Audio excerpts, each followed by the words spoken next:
good morning, good afternoon, good evening, depending on your time zone. I greet every one of you. Ekene m nwoke, ekene nwanyị. Wesi ndụ mmiri ndụ azụ. Asị m mmiri atana. Mazụ anwụ na. Wesi nke onye chiri onye azụ elu. Asị m na anyị ga-adị ka echi maka na echi ada agwụ agwụ. Anyị ga-adị ka isi mmiri maka na isi mmiri ada ata ata. Ana m ekenekwa onye isi anyị Maazị Nnamdi Kanu. Wee sị na ị ga-adị ka echi maka na echi ada agwụ agwụ. Wee sị onye ọbụla chelu gị echiche ọma, ihe ọma bịala onye ahụ. Onye ọbụla chelu gị echiche ọjọọ, ihe ọjọọ sobe onye ahụ. Wee na-ekenekwa ndị leadership of IPOB DOS. Onye nke onye isi ha bụ Maazị Chika Edozie m. Wee sị ya dịrị gị na mma, dịkwalụ ndị ọzọ niile na mma. Wee na-ekene ndị IPOB niile, the IPOB Media Warriors and IPOB members. Asị m na anyị niile ga-adị ka echi maka na echi ada agwụ agwụ. Anyị ga-enweta Biafra. Wee na-ekenekwa Eastern Security Network. Na-ekenekwa our legal teams led by Mike Ezekome and Barrister Ifeanyi Ejiofor. Asị m na anyị ga-adị ka echi maka na echi ada agwụ agwụ. Wee sị ya mala anyị niile mma. N'ụbọchị nke taata, mma agbu ọtụtụ oge, m ga-ezi ozi ọma dịka mmụọ m si wee gwa m, ya na Chinedu m onosi ha ji wee zie eme ka m ga-eji wee zie. Isiokwu m n'ụbọchị nke taata bụ what is the fate of ndị Igbo now in Nigeria? Maazị Nnamdi Kanu warned us before now. Unu n'anya, election abịago ma gafee. Ihe niile anyị na-eti na mkpu n'isi mbido ha ncha niile abịago na mmezu. And ndị Igbo, dị mmiri ezogokwanụ, dị mmiri a na-elu olugo ma mabakwana anyị, ọ ka na-amakwa anyị n'ụbọchị nke taata. Ọ bụla ife ọchị nke ọ ji abụ ife mkpọrị amụ, mana na nke ikpeazụ a anyị ga-ama ebe mmiri si wee baa n'ụgbọgụrụ. Ndị IPOB Maazị Nnamdi Kanu ha ebidogo kamgbe ihe gafere afọ 10 wee na-ekwu okwu maka this Biafra restoration.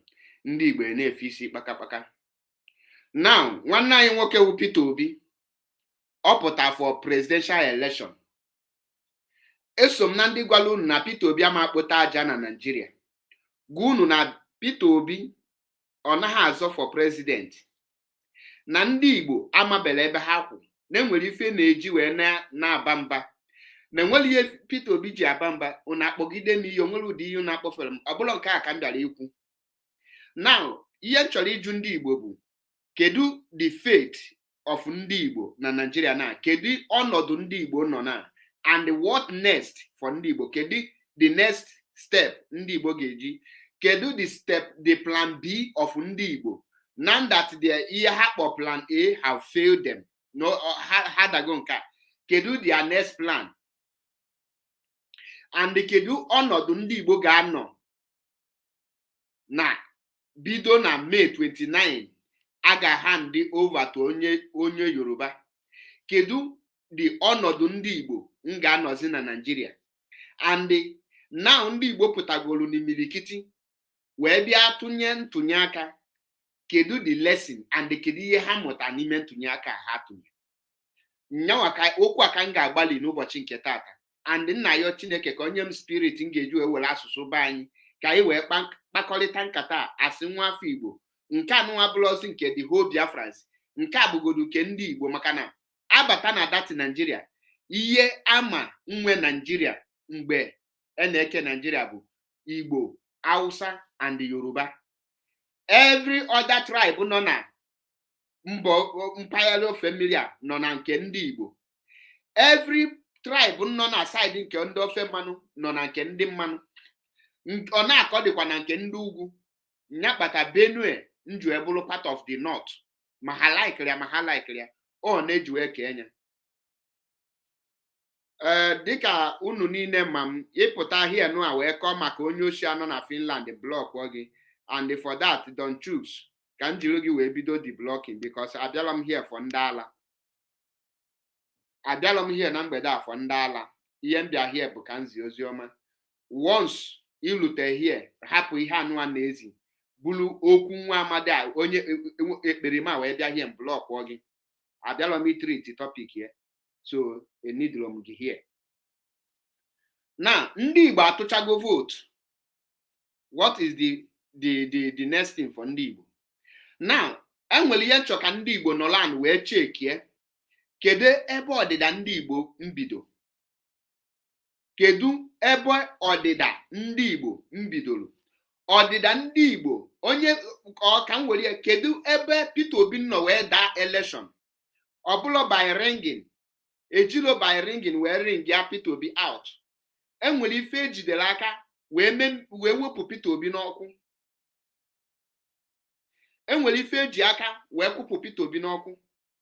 Ndị mee Peter Obi ji wee daa election abụlọ ndị ofe mmanụ nke o ji abụ ndị ugwu, maka na abịa m ka m gwa gị eziokwu ka m tupe ego akọ na uche ka i wee bido chebe echiche. Ndị kpatara ihe Peter Obi ji wee daa ọfụma bụ ndị Igbo na-azụ ahịa, na-eme investment n'ala Lagos, ala Yoruba na ala ndị ugwu.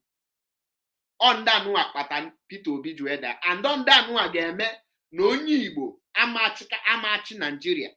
Enwere ife mekete ka onye Igbo chia Nigeria. Ndị ga-ebute bụ ndị Igbo nrapụrụ ala Igbo ka ha develop onye ga-develop ndị mba ofe mmanụ wee ga-develop ndị ugwu. Ụzọ ndị na-aba ka m ga-etinye ọnụ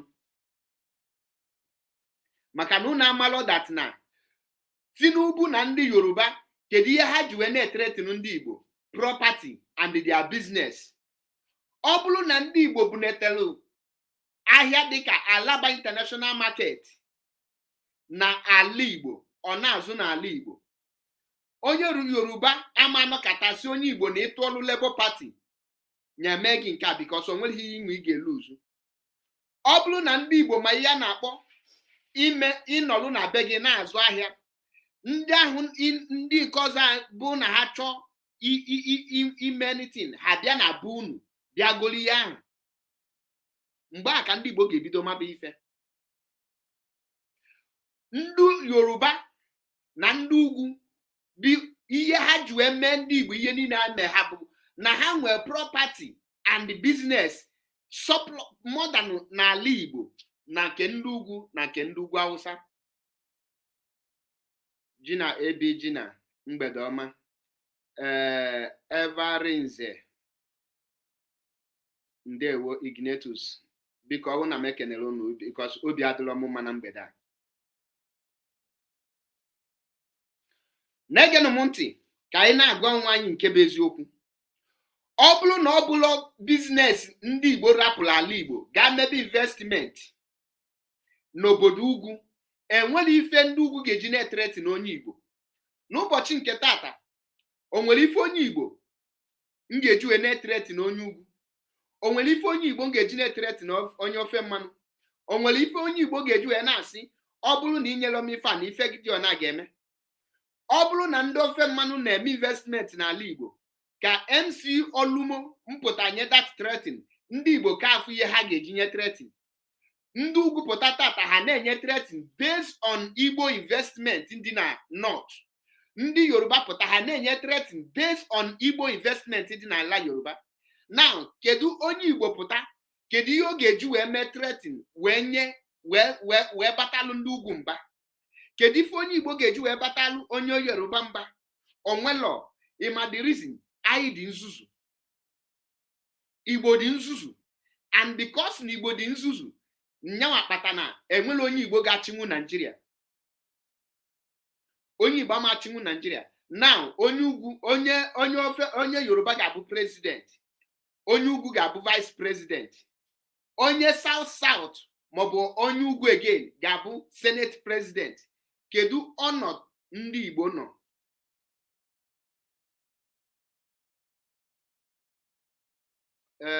Chinagozi eze ya. Chinagozie eze ya, nzuzu dị gị n'arụ. Ihe njisi gị na nzuzu dị gị n'arụ bụ na afụlọ m ka ị ga-ebi nọkata isi na ịma ihe si n'ala Yoruba abụlọ ala na Lagos abụghị Yoruba nwe. Onye Igbo nwe Lagos. Ọ nọ ọnọdụ nọkata echi niile mmadụ asị gị na Abuja abụlọ ndị ugwu nwe. Onye Igbo nwe Abuja. Oge elugo mgbe ndị Igbo ga-echi echiche azụ. Jụọ onwe unu kedu ebe mmiri si baa n'ụgbọgụrụ? Lagos unu na-ekwu okwe ndị nwe Lagos bụ Yoruba. Onye Igbo mekete wee ite isi na Yoruba enweghị Lagos ebeli isi dosie naanị enwere niti onye Igbo ma ajọ ọgụ dị. Ọ nọ ọnọdụ ọnansi Anambra steeti ịpụtasị m na onye Yoruba nwere ana na Anambra steeti na onye Yoruba nwere something na Anambra steeti. Mba na mụ na onye Yoruba ma adonwe udo na Anambra steeti nke mụ na onye Yoruba ga-eji bịa ada ụdọ n'Imo steeti. Mụ na onye Yoruba ma ada ụdọ na Ebonyi steeti nke mụ na onye Yoruba ga-eji dị ụdọ na Abia steeti. So onye Igbo zuzuru wee gaa Lagos gaa dọba ụdọ na Lagos egburu isi etinye dị. Now Mazi Nnamdi Kanu gwa ndị Igbo gwa anyị that na Nigeria is not for you.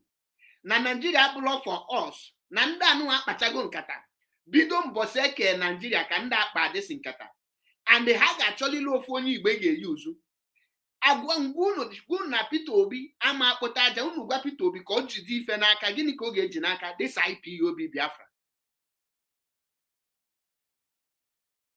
Unu apụtachi mba na anyị ga-azọtanwu president na tata a na-agwa unu na unu zuzu ezuzu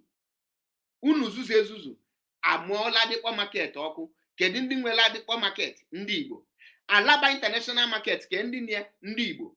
Now bịa na Anambra steeti bịa n'Imo steeti enwere ahịa ndị Igbo nwere apart from the only market enwere na Anambra steeti mbụ main market Ọnịcha. Enwere any other ahịa ọbụla nọ na Anambra steeti? Mba. Gaa n'Imo as a whole, Imo steeti enwere ahịa eji malụ ha. Ihe eji wee malụ ndị Imo ịbịa n'Imo steeti tata bụ hotel ebe a na-agba ashawo, ebe a na-ala alamala. Ọ pụta na ndị Imo amara ebe investment. Mana ị gaa Lagos ife onye Imo steeti ọ lụọ investment. Ịbịa na Ebonyi steeti enwere ahịa eji malụ ha. Nkwọ Nnewi a na-azụ ka gịnị? Ịbịa na Ebonyi steeti enwere ahịa dị na Ebonyi steeti. Ịbịa na Izi Ọnụeke and all the villages nọ na Ebonyi steeti ha cha niile wụ forest. Enwere nke mepere emepe maka gịnị? Enwere ndị Igbo chọrọ imepe. Ọ bụrụ na ndị Igbo budete ihe niile ha na-eme na ha need ka edozie ala Igbo. Ọdụ unu enidibelo m call na biko amala m ya na-akpọ m ife a biko enidilo m call biko nya chere.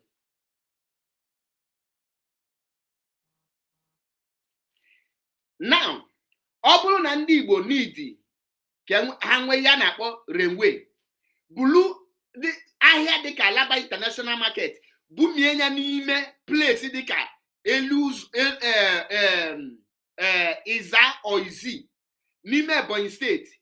Ọ ga-emezi inwe ihe ga-eji na-asị na ahịa anọghị na-enidi ka ụzọ bata na-enidi ka tren railway bata dị ka wee n'ime ike na-eme goods wee na-abata ọfụma.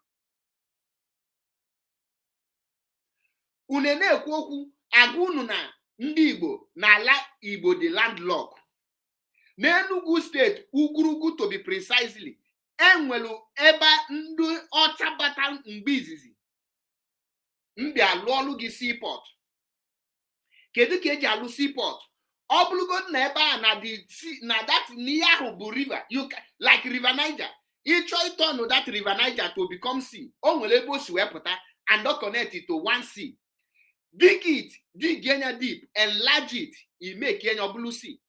Mana enwere ife ị ga na-eme gị ka ị wee nwee ike mee that thing. The failure of Peter Obi today bụ maka na ndị Igbo hapụrụ ime investment n'ala Igbo gaa mee nya n'ala Yoruba gaa mee nya n'ala ndị ugwu. Tata ejiruzie their investment wee na-intimidate ha. Mazi Nnamdi Kanu Ojukwu bịara, even Ojukwu bịara ebe ndị Igbo mechara ihe na Lagos, kpọọ ha ndị Igbo ewu kwenu, ha ezuzuru kwe n'ezie. For how long ka ihe ga-emelu anyị before anyị amala ife? For how long ka ihe ga-emegide ndị Igbo before ha si enough is enough? Now, obedient ha ngunu na Peter Obi na-enwelo ndị ugwu na support ya. Some idiot apụtasị m na the whole Nigeria na support Peter Obi. Ngunu na nwelo ndị ugwu na support Peter Obi, na ndị ugwu na support Peter Obi in order to destroy IPOB. N'unu niile asị mba. The question now bụ, kedu state and how many votes ka Peter Obi nwetara na ya bụ mbụ ndị ugwu?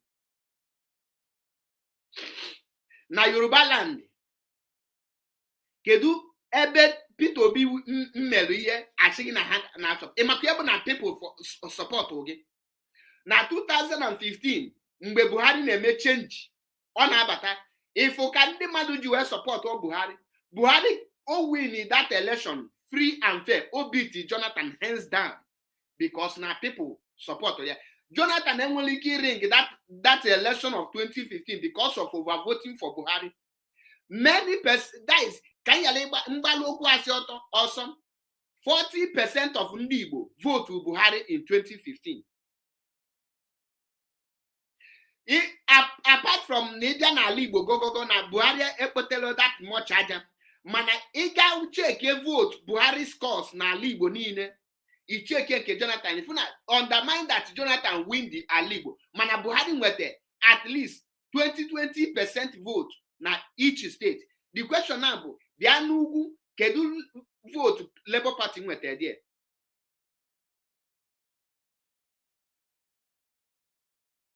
Ha sị gị na ndị Igbo enwelo seaport. Kedu ihe bụ seaport? Onye ga-alụ ya? Mgbe unu rapụ bụ unu wee na-aga mba ọzọ, aya bịa lụọlụ nkịta dị seaport. Ọ bụrụ na ndị Igbo nọ n'ala Igbo na-eme business, na-emeshi ike, onyenwa ga-attract that na people ga-asị na ebe a nụa need railway, ebe a need seaport, enough is enough. Mgbe na-ebe ngwaahịa da, the whole ngwaahịa niile transport ọhacha niile back to ala Igbo, enwere ihe nọ na Lagos. Mgbe a kunu ga-enwe something wee request where that nunu need the seaport enego ntị. Some of us na ebe apụta isi na railway pass na Rivers State, pass ebe ọzọ na alụlụ ọlụ ndị Igbo railway. Gịnị ka ị ga-eji wee lụọ ọlụ gị railway? Kedu ife ị na-emepụta ga-eji lụọ ọlụ gị railway? The Nigerian Nollywood bụ ndị Igbo nwee. 95% of Nollywood bụ ndị Igbo na art ya.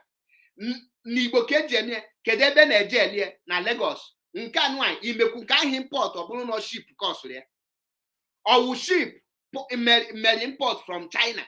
Mana ndị Igbo ji aka ha bulu headquarter of Nollywood ga-buga na Lagos.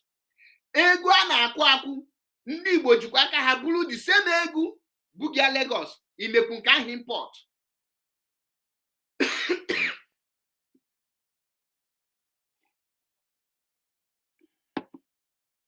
Onye Igbo ọbụla nwee company tata, headquarter dị na Lagos, headquarter dị na Abuja, headquarter dị na Kano, including the same Obi. All the investment Peter Obi mee enwere nke dị na Anambra State. Ke ndị na-agba tax na Anambra State, ke ndị kwesịrị ịkwụ the tax na Anambra State, ke ndị kwesịrị ime the investment na Anambra State.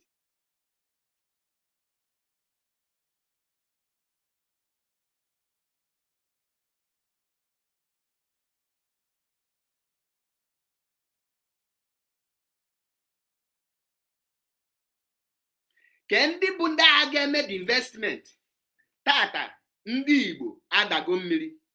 Imi o ji afụmụfụ na-arụ bụ na ndị Igbo abandon Mazi Nnamdi Kanu. Ndị Igbo abandon their only hope wee sobe Peter Obi, sobe one Nigeria.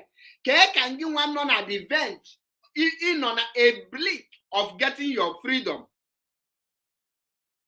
Ịpụta mmadụ asị gị na ọ bụ one Nigeria.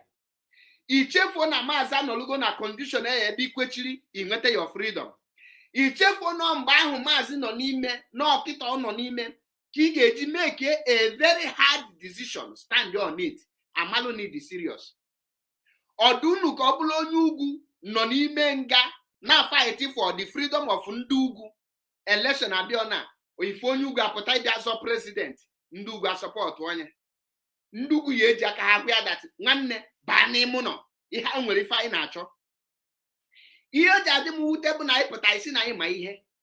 Ife onye Igbo pụtasị gị na ya dị smart, ya cheke the whole talent ndị Igbo na-edisplays na all is madness. Ọ bụrụ na ha sị gị na enwelo na ihe dị a na seaport adịrọ n'ala Igbo, na enwelo si n'ala Igbo, what of international airport? Enwe international airport na function n'ala Igbo?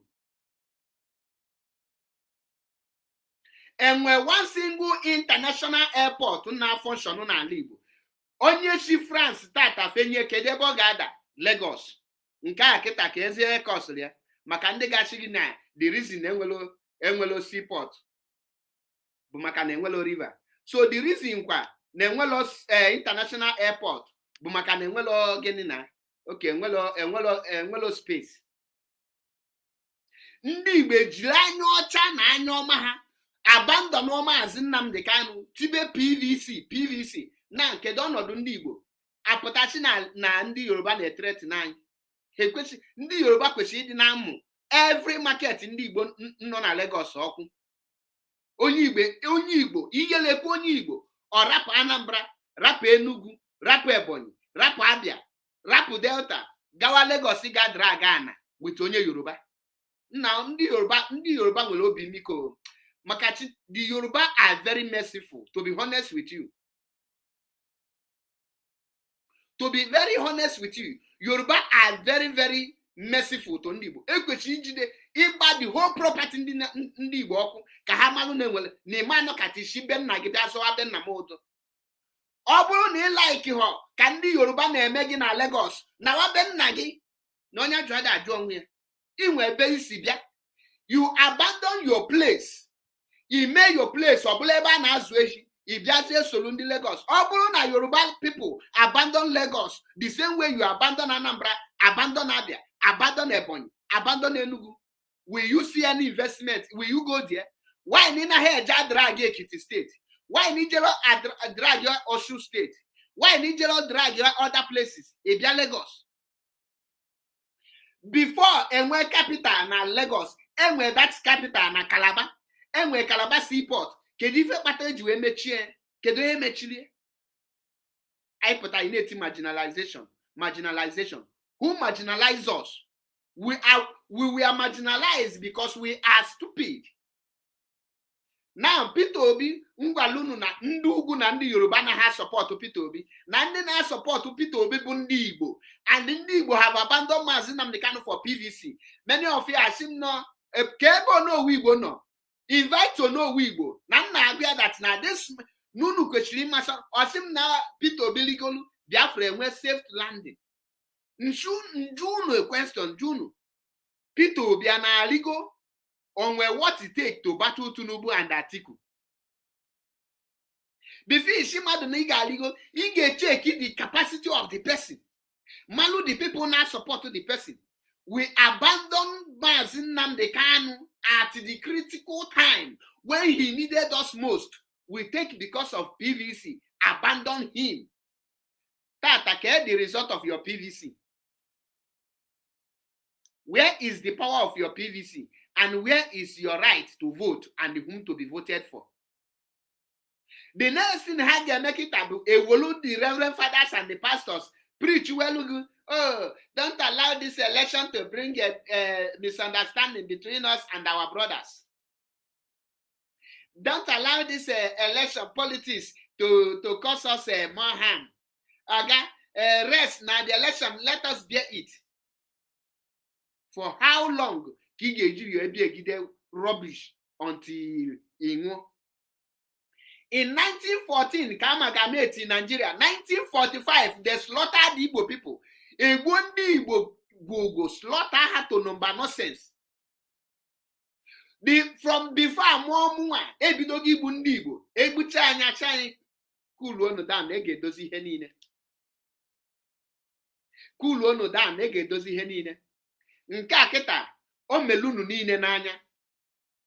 nke Peter Obi na kedu the obedient, kedu the actions unu na-eteki to make sure that na Peter Obi no lose that mandate unu si unu nyere ngunu that kedu the Edo people. The problem of ndị Igbo bụ na ndị Igbo amali ihe dị iche between a blogger and a freedom fighter and a politician. Edo bloggers, all this Ile-Ebinu mixed blood, all this useless Edo, MC Edo picking the useless, and the idiotic brother Mike. And then Peter Obi, Peter Obi. The question now that they have ring it in a broad daylight, where are the bloggers? Why can't them bring and say, no, we will not agree for this ringing? For that, every youth to come to the street, we must march. And we're getting of the bloggers. And we're getting of the bloggers saying, no, we must not allow INEC to do this. Oh no, Weibo, we are na Peter Obi and structure.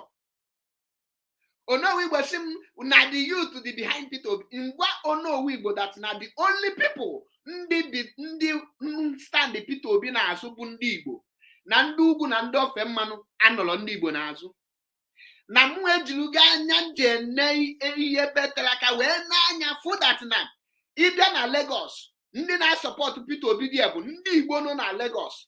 Ịbịa na North ndị na-asọpọtụ Peter Obi nọ dị bụ ndị Igbo nọ na North. Na-enwelo ezigbo nwa afọ Yoruba na-asọpọtụ Peter Obi, not the few, not 1%. Ịbịa na North na-enwere ezigbo nwa afọ ugwu Hausa na-asọpọtụ Peter Obi.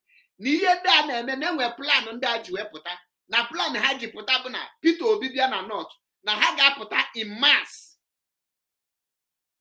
Ha pụta in mass, ha welcome Peter Obi, ha emeghị mmiri mere n'iru kwa mpete n'azụ. Na ihe ha ji eme ya bụ ka ndị Igbo wee si ndị IPOB anya chọrọkwa ịnụ maka Biafra. Ekutekwana okwu Mazi Nnamdi Kanu, we are getting there. Na nye ego there. Unafọ na the whole world na support anyị, the whole Nigeria na support anyị. Ngwa ndị Igbo na ihe anụwa bụ a strategic plan by the Fulanis to keep ndị Igbo na the torture. Hashimumba. Na the youth have waken up. Nigerians have waken up. Ngwagi that na Nigeria have not waken up. And I know Nigeria more than the Nigeria knows themselves.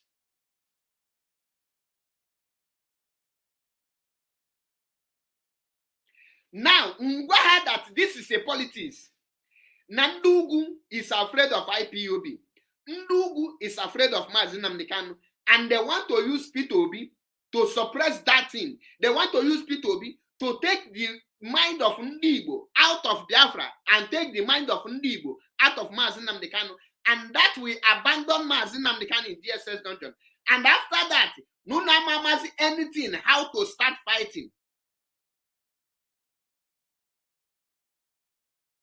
That in Nigeria, your voters card doesn't count. Hasim Mamiebu Beavers electronics voting. Nsihan even America. Ebe code fiscal code when they vote na arrange not to talk of in Nigeria and constant electricity and the network. What will they use for the electronics voting? Hashim Bembahulu. When we reach the bridge, we will cross it.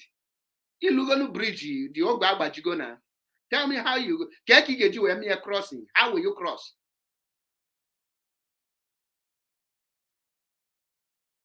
Keki Geji cross. Not one and many of the Igbo platform. Mpongwa that niya set up. Nenwelo ndugu emechem joha obulu na ndugu support Peter Obi. Make sure one governor from North Mmegol Peter Obi endorse. Make sure one governor from the West Peter Obi endorse. Nenwelo. The reason because na hama vote to Peter Obi. Hashimu governor were one vote. Now, unafuko na governor enwelo one vote. Na governor of a state were millions of votes, thousands of votes, because the governor were right in ring election. The governor can put any person there. Example is Nwike. Njwa hachia na Nwike and Peter Obi endorse Hashimu youth. Nshiamba.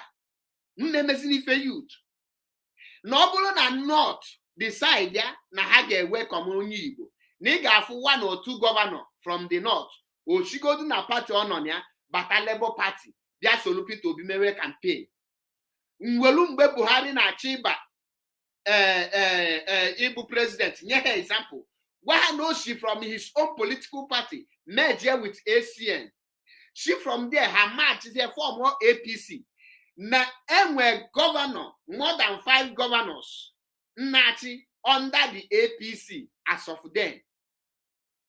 From there, how we can in Jonathan, because no those states, most especially the Lagos state, no APC here.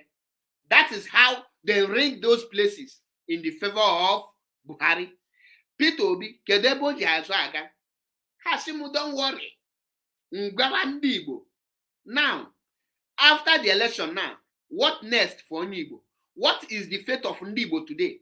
Igbo have remained ọkụkọ eji achụ aja. Ndị Igbo abụlụgo ọkụkọ eji achụ aja. Ọnọdụ ndị Igbo nọ n'ụbọchị nke taata bụ ndị Igbo ji aka ha tinye onwe ha na ya. Ọbụlọ ndị ugwu tinyezi ndị Igbo n'ọnọdụ nke ikpeazụ ha nọ na ya. And ọbụlọ ndị Yoruba tinye ndị Igbo n'ọnọdụ ha nọ na ya. Kama na nzuzu ndị Igbo dị ya na enwele echiche eji eche uche. Ya na emotion, you allow your emotion to control you instead of you to control your emotion. O ihe tinye ndị Igbo n'ọnọdụ ya tata. O ife tinye ndị Igbo n'ọnọdụ a tata. Ndị Igbo ama amachanata ihe. Ndị Igbo ama amachanata ihe maka na anyị ga-continue na-eche na enwe ka ga-esi mekete Nigeria afụba ndị Igbo n'anya. Enwelo part of Nigeria afụla onye Igbo n'anya. Before onye Nigeria or any part of Nigeria asị gị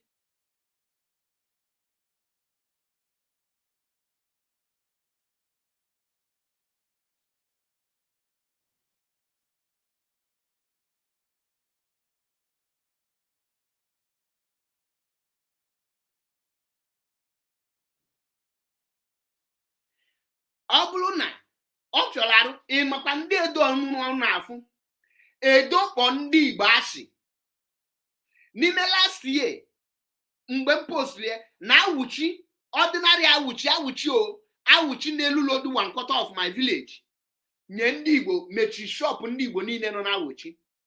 Edo steeti Uromi mechi ndị Igbo nye ha ncha niile quit notice maka moto nkịta ezuru ezu. Ndị Igbo anaghị ayịyọ. Go check na the whole part of ndị Igbo today.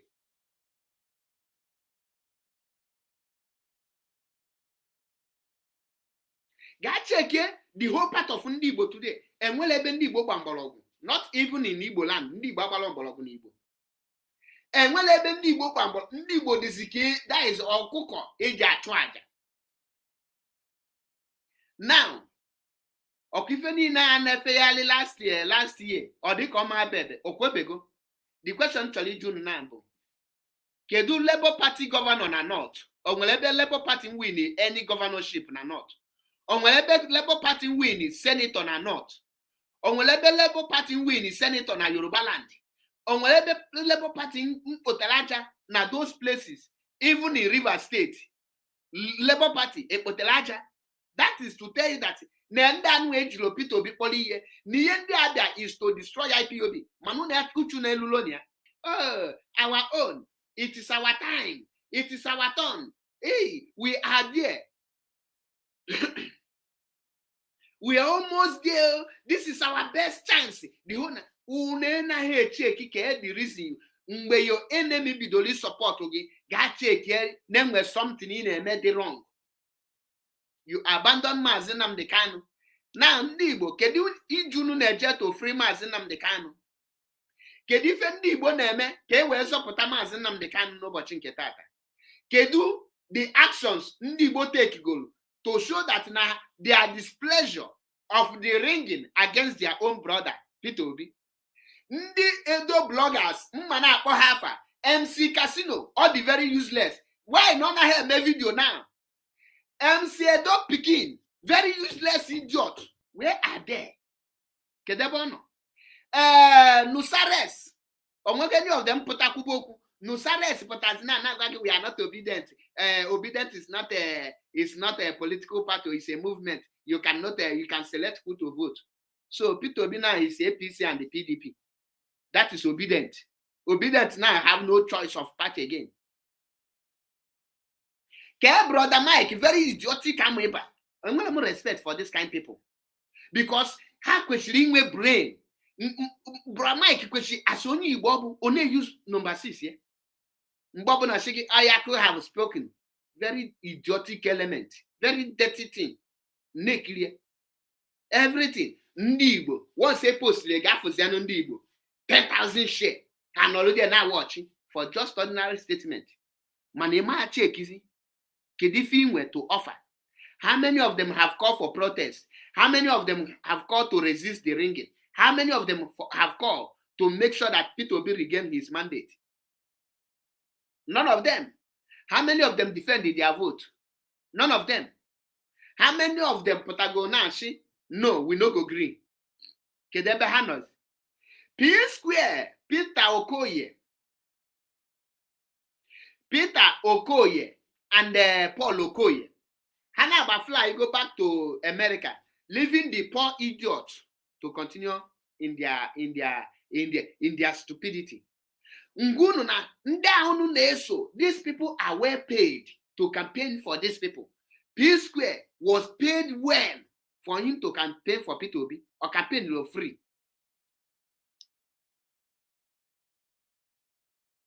Someone that hates your father with passion, someone who killed your father, all of a sudden, they're not kologaka. Iyalemano called the Tegi Bogi.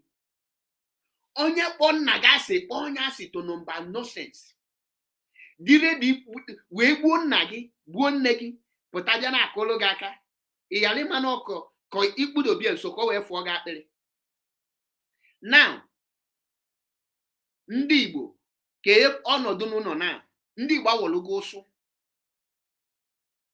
Nagwa one of my brother na-agwa that na this aka no Ndị Igbo ji na Peter Obi nwere ebe ọ na-aga na Labour Party is a mushroom party. Na the niye me Peter Obi expect bụ the moment PDP deny their ticket, APC deny ya Rochas ticket, niye ha kwesịrị ime bụ ịnachi eto ozugbo, organize ya themselves. Back is here mazi Nnamdi Kanu. For that primary, I can't slow on. We better Peter Obi di ozugbo. Chris Felix ndewo nwa Chineke daalụ.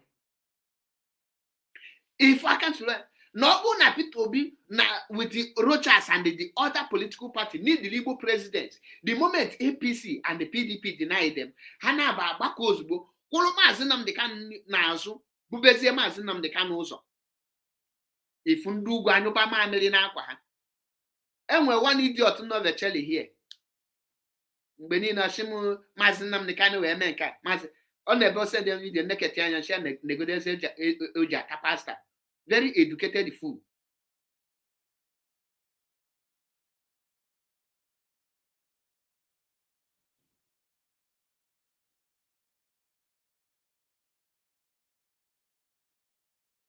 Ndị Igbo kedu ebe anyị kwa akwụ? Onye Yoruba na-aba mba tata na-enye onye Igbo quit notice. Ịma ihe karịa obi o ji enye onye Igbo quit notice. O nweghị investment n'ala Igbo. Enwere biga kata n'ala Igbo na if a company may people employ up to 1,000 people employ, asị gị na onye Yoruba nwe this company. Enwere bije kata n'ala Igbo tata if industry people more than 500 people employ, asị gị na onye ugwu nwe ọ dịlọ n'ala Igbo. That is why ha pụta bịa na-enye gị quick notice. Ha enwere ihe ha ji gị kpọrọ, and because na ha ka gị mala ife, they are smarter than us. Anyị ga-akwụsị ịkpọ ndị Hausa na ha mala ife because ọnwụ Ndị Igbo bụ ihe na mala ife. Agha Biafra 1967 to 1970 ka a nụchara ya, esizili the whole Igbo properties ndị na all over mba ndị ọzọ dị na Nigeria. Esizi ha ncha niile. Gịnị ka Ndị Igbo mere? Immediately ha wọtara onwe ha, ha nachie back ga bido n'isi maybe investment because na nke izizi na ha mụtara ife na ịpụtasi m na marginalize anyị. This last election have shown that no one na marginalize onye Igbo. Nobody marginalize Igbos. Ndị na marginalize Ndị Igbo bụ is Ndị Igbo. The people who failed Peter Obi is Igbo people. Invest in your land. Build cargo airport in your land. Build international airport in your land.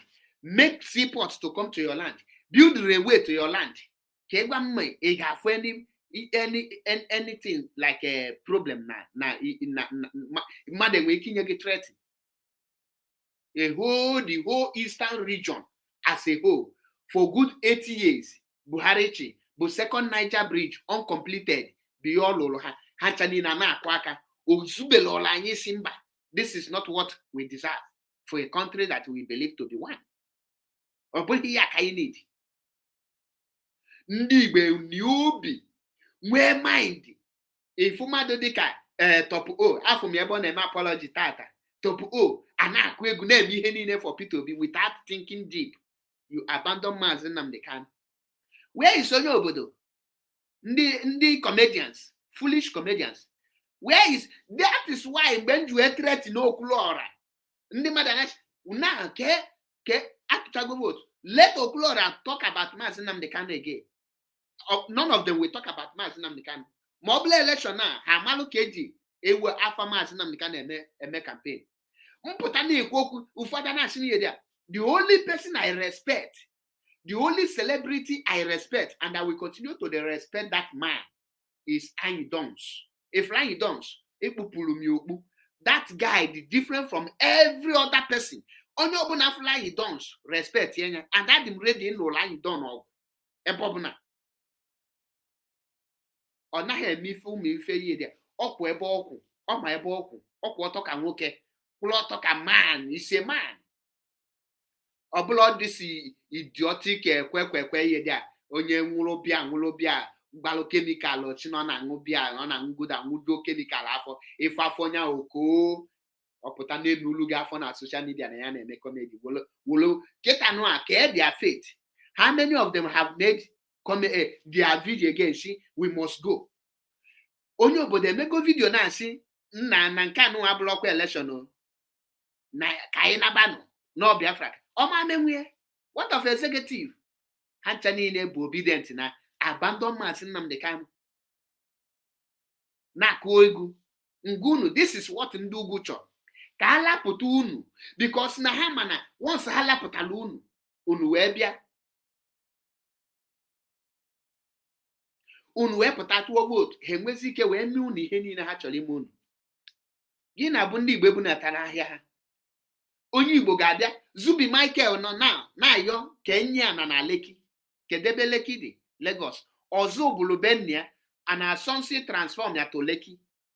So akpọ ọzọ bụlụ or island akpọ ọzọ bụlụ now a city nya Zubi apụọ ọnwụ. Gịnị na-abụ this Igbo billionaires mmadụ dịka Obi Kubana fa e-money eze ego bishop na ọzọ bụlụ nwata kwacha and nwata na eze. All these people gịnị na-abụ ha ejikọ n'aka ọnụ wee bulu ezigbo all this ahịa ndị Igbo budata n'ala Igbo chi ha na tabịa mere ọ na ha nwere ike itikọ aka ọnụ request for one thing stand on it. The problem of ndị Igbo tata abụrụ ndị ugwu. I have come to realize that our problem is not the northern people and it's not Yorubas. The problem of ndị Igbo is ndị Igbo. That is why njenye nwike respect regardless of noble our people. Mana nwike is a man. Ọ bụrụ na onye Igbo bụ ka tabua mbitrel onoji bitre nwike onye amanyụda anwụ ọ ka ya lachala Atiku ike na-aga. Ọ ka ya lachala Atiku ike na-aga mana nwike fought Atiku, destroy Atiku. Nwike stop Atiku Igbo president. Monu na amalo because of the same betrayal of Tambua.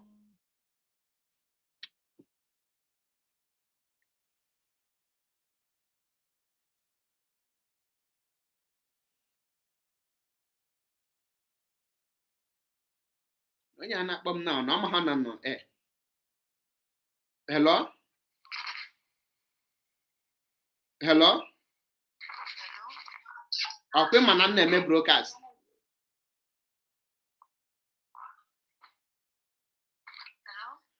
I hope you know I'm on air.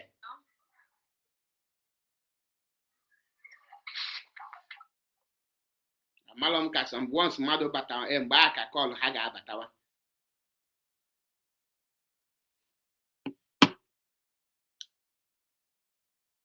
Now the question now bụ gịnị ka all the investment kpogodo ofu onye Igbo ị ga-asị na this onye Igbo na is a very multi-billionaire investment headquarter dị n'ala Igbo sọsọ ofu onwelo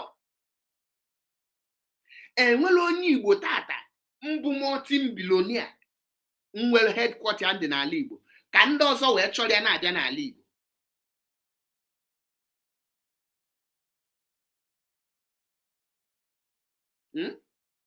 Arịa market Aba market onwere why na ndị Igbo emebeghị ka ọ dị ka Alaba International.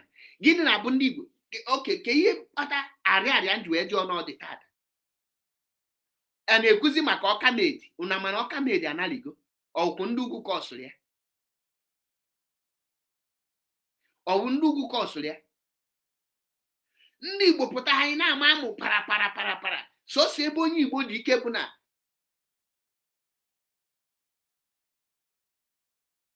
ebe onye Igbo dị ike bụ n'enu nwanyị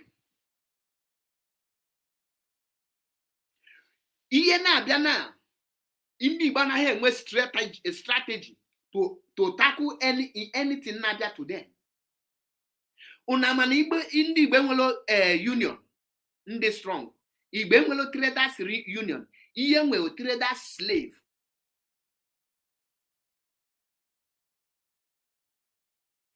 Traders slave. That is why ndị ugwu ga-eji na-enye gị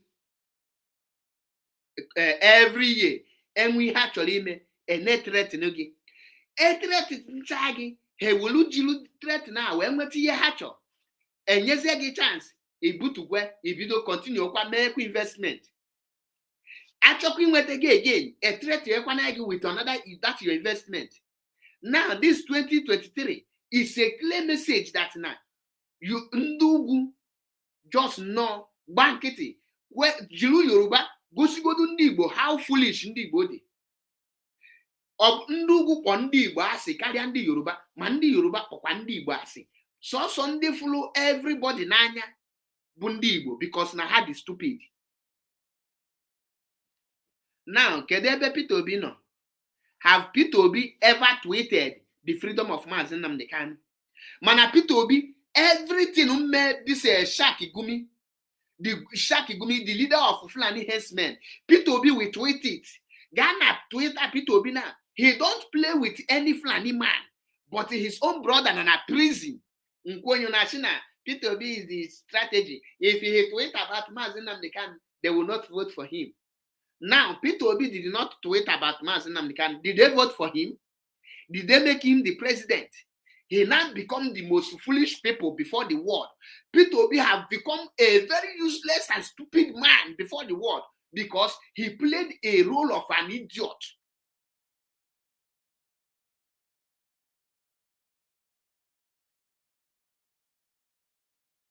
He played a role of an idiot. Atiku, when they killed Deborah Samuel, Atiku knows that he is running for president. When he condemned it, he quickly retweeted it.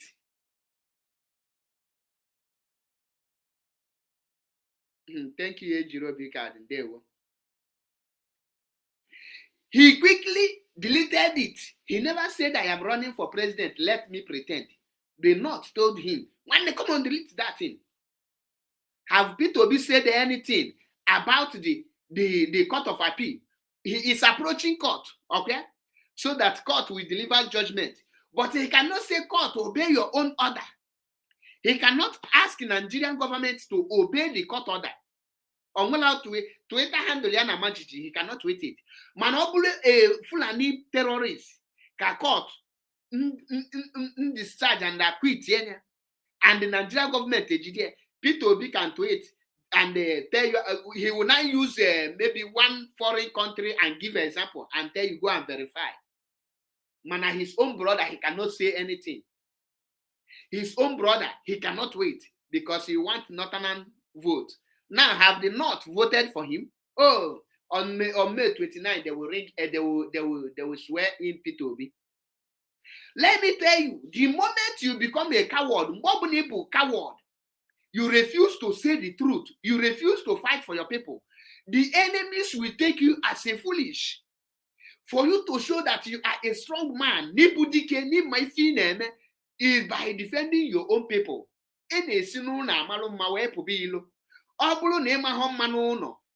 What will you tell outsider? Now, come to another person get believe what Peter Obi na Peter Obi can know you. Why mazi Nnamdi cannot na GSS?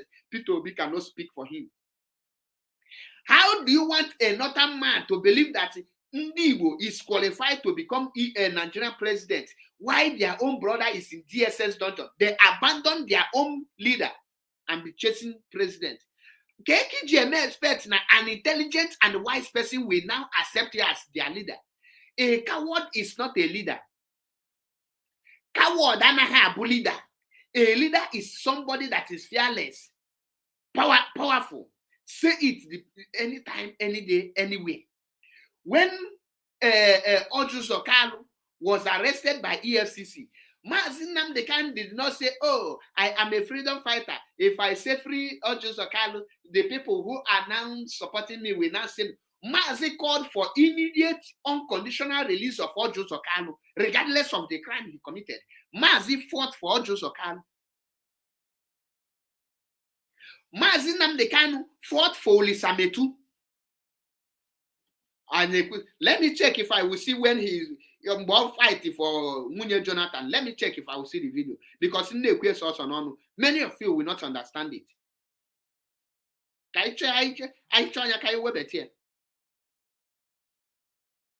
Because many of you, the stupid.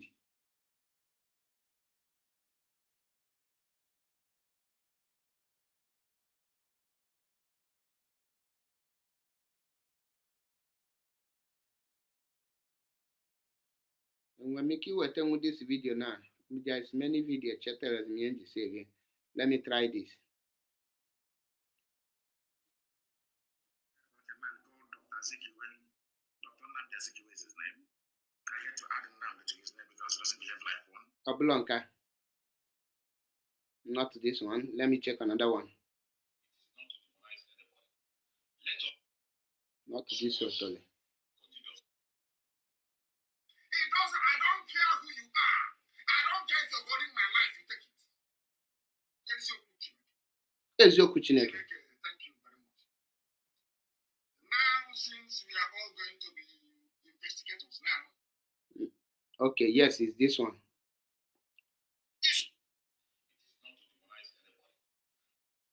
Now, since we are all going to be investigators now, every account, every money in that account belonging to Fulani, every money belonging to Tinubu, we want it. So we can also write to them. You know IPOB. One order tonight, everything we say will start running all over the world. Number one in the world, not even 2 or 3. Now listen. Are you aware? You want us to since you don't have the fear, there's no fear, you don't have the fear to go after Patient Jonathan. Enolia? All of you are fair game. To go after Patient Jonathan. Fulani criminals, all of you criminals with your hotels in Dubai, with your estates in Dubai, you are gone. And even those hiding their loot in China. You think you're safe? You think you're safe? That somehow China will save you? You are drunk. You're mad. You're asking for the account. So when they ask you, why did you mismanage the economy? You say, oh, it's a Jonathan and Patience. And they say, hey, they took all the money. All the money you've been laundering through that. In all the very long, Obulia can barely play here. Mazi Nnamdi defended Patient, good luck, Jonathan, the first lady. Oh, defending all these people. Now, that is how you know a fearless leader. That is how you know somebody who speak and defend his people. He never said that Jonathan is useless. He failed to declare Biafra. He never said that. He defended President Jonathan when Buhari administration is prompting Jonathan. When the Malami is closing every account of Jonathan. Karagod Mbedoma, I greet you. Nkechi, greetings from here. Now, Peter Obi, have he defended Mazi Nnamdi Kanu? The answer is no. Ojo Sokalo, have he defended Mazi Nnamdi Kanu? The answer is no. Olisa Metu, have he defended Mazi Nnamdi Kanu? The answer is no. Have any Igbo politician come out to defend Mazi Nnamdi Kanu? The answer is no. All of them is Igbo presidency. Akwondi Igbo gwasi ha ga kidnap Mazi Nnamdi Kanu onye Igbo maka Igbo presidency. Ndị Igbo ebinye ọtọ jiru maka Igbo presidency ga kidnap all their own brother. Today, unu elego Mazi Nnamdi Kanu lesie ndị ilo aka ji Mazi Nnamdi Kanu Igbo presidency unu enwelo isi mkpi atọ na akpa mkpi. Keduzi onye buzi ewu dị elu ibie na? Who is now in between ndị Igbo and the Fulani? Who is now smarter? They promise you ordinary Igbo presidency. You now sold your brother. They take the Igbo presidency away. They give it to Tinubu. Presidential rotation have taken place. After Tinubu ruled for 8 years, it will go back to the north because Southern have ruled. It is the turn of the north.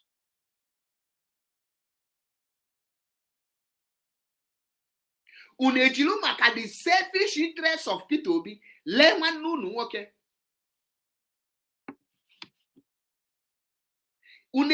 Unanafu ni ya nuwa no zadelia. Asunu, oh, your vote is your power. Where are the youth now vibrating on social media? Where are the youth? There is no youth behind Peter Obi. There is no Yoruba youth behind Peter Obi. There is no Edo foolish she-goat youth behind Peter Obi. The only people that are behind Peter Obi are the Igbo youth.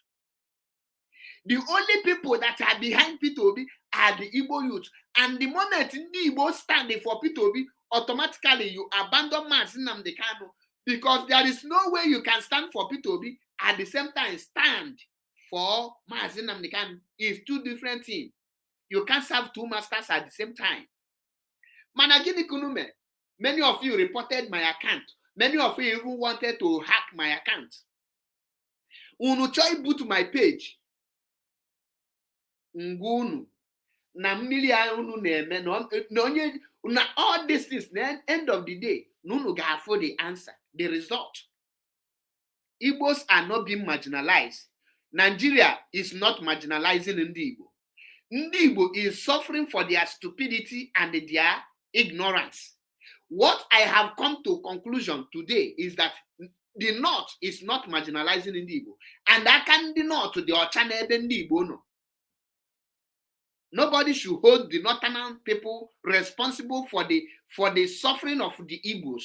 And nobody should hold the Yoruba person accountable for the suffering of Ndi Igbo. Because after the Civil War, no Igbo man advised a Yoruba man not to come to invest in the Igbo land.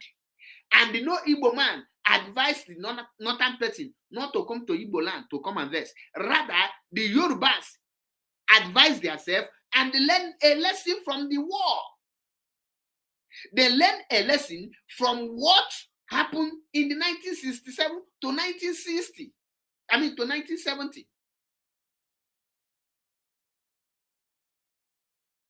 Now you want me to come out and join to be blaming Fulani? I can't. I will blame you for your stupidity. I can't join you to be foolish because I warned you people. And I ask you,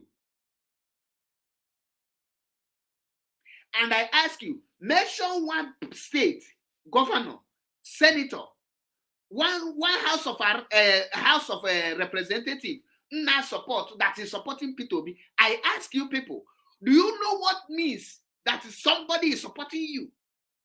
You will have a political heavyweight backing you.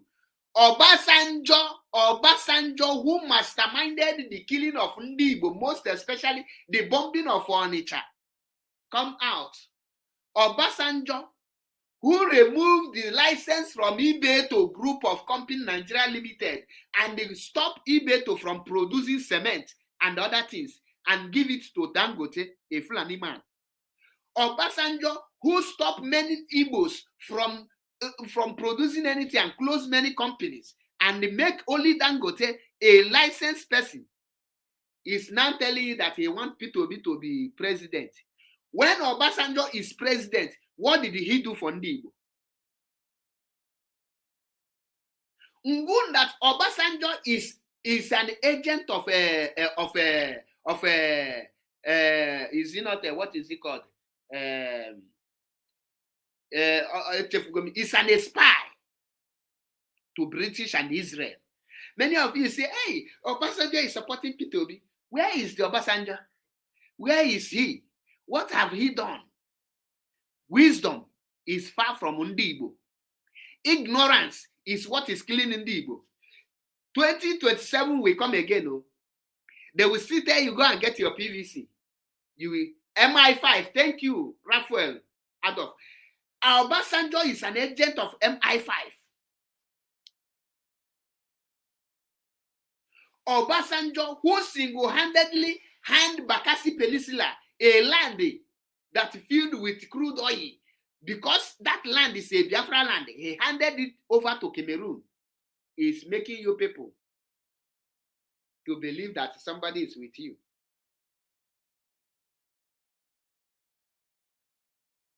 Most of you will say, Mazi, where did you know? Did you go to school? The man has a simple and clear English. If you want idiot, I go na Kubushina village or bully English nishi. Today, I ask you people again, where is P Square?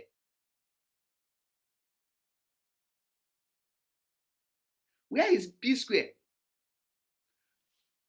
Ndi Igbo will suffer for eternity. Ndi Igbo have not started suffering. Ihe bidobele ime Ndi Igbo. Now, ihe na-eme Ndi Igbo, have you seen enwere ọhaneze Ndi Igbo? Ndị ọhaneze, have they issued any statement concerning the threat that is going on against Ndi Igbo? Mana IPOB nyoda of sit at home now. Okechukwu isi guzoro tonda ga-agbanye elu and onwe statement.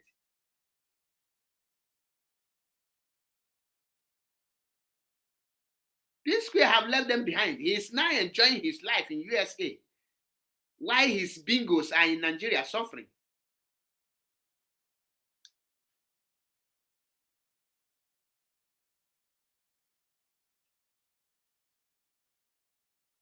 Since then, Ndi Igbo this threatening, and we're going to need statements that come out from Ohaneze Ndi Igbo.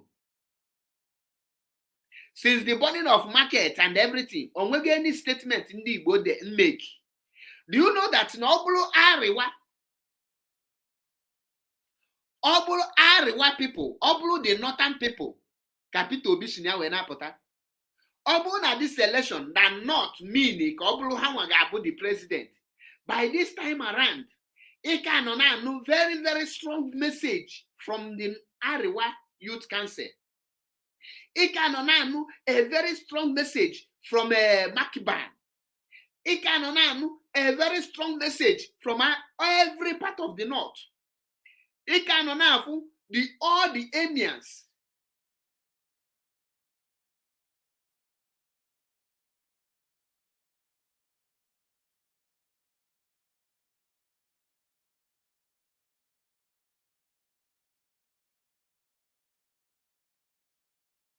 It can all the northern traditional rulers and they make a statement. Biana and Kendi Igbo, and when any person make a statement, upon the ringing is everywhere open. Did anyone make any statement?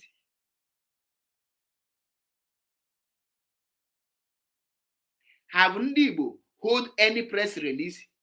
Have any Igbo man make any statement? P2B is the cause of the suffering of Ndi Igbo. The same way Nnamdi Azikiwe caused Ndi Igbo the pain they are today. P2B just renewed the contract of Nnamdi Azikiwe. P2B just renewed the new contract of Nnamdi Azikiwe for Ndi Igbo to suffer more. and his children is abroad, and all of you we are clapping. Obedience, we live. Mass movement. All na the north, the youth now support the Labour Party. How many House of Representatives do Labour Party win in the north? How many senators do Labour Party win in the north? How many governor can Labour Party win in the north? How many governor can Labour Party win in the west? How many governor can Labour Party win how many senator can Labour Party win in the west? How many House of Representatives, even in South, Labour Party put a large idea? That is a clear message that Peter Obi is evil. Peter Obi, with in as much as Ndi Igbo can parade Peter Obi as a good person, Ndi Igbo will suffer it.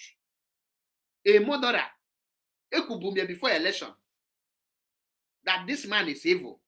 When I see the word is supporting Peter Obi. Katarina Lang, Ogalun that the 2023 election is the most peaceful election. And I concur with him. So far, this election, and when I protest, everybody agree that Tinubu win. The most peaceful election we go in Nigeria is this current one.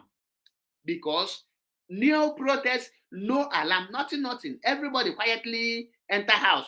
Because na he mega achieve, he actually achieve. The primary purpose of P2B to contest. The primary purpose of P2B contesting is for Ndi Igbo to abandon mazi Nnamdi in DSS dungeon, which he succeeded. I heard from some people, Hanashina, God is, Katarina Lang is going in shame. Which shame? That he have destroyed you and he gets paid and he is relocating back to her country.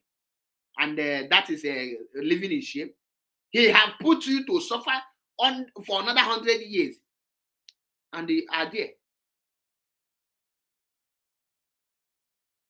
Today, this is the benefit of P2B contesting. The party P2B contest Rwanda is a Fulani party. And with that, some idiots are not campaigning the only party Ojukwu build Ndi Igbo. Hana sigin aga ege make sure the wopu soludo. Gajuano the Apuga born on Imo State Okunu wopulie. Now ke the fate of Ndi Imo. Gan Imo State Okunu wopula Apuga there. Okuna Chiwago of APC is now ruling Imo State. Now, target Iwo Papuga, Anambra State. End of the day, they have destroyed nothing Ndi Igbo get again, no party for Ndi Igbo.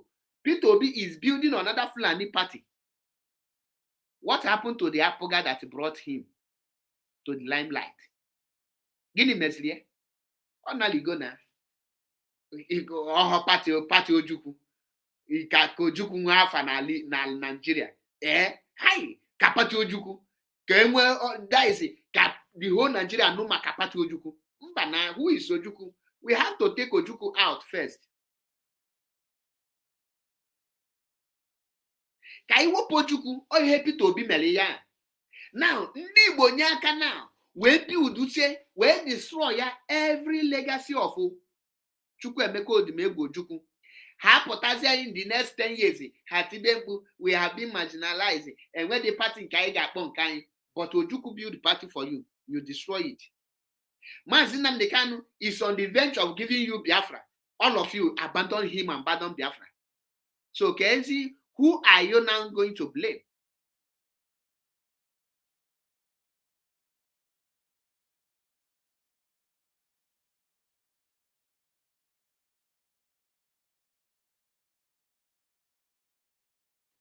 Who are you going to blame? Are you going to blame your father? Next year, Islamization is coming with the full force. With the full force. Once you hear election, pim, our vote must count. We must vote. We must exercise our franchise.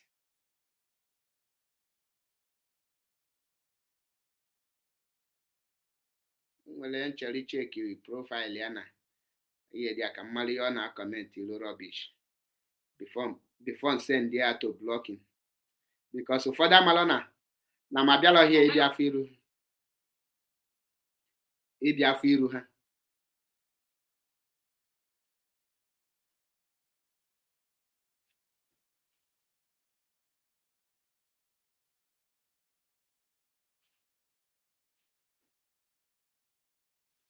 Now ke ajụọ gị na ka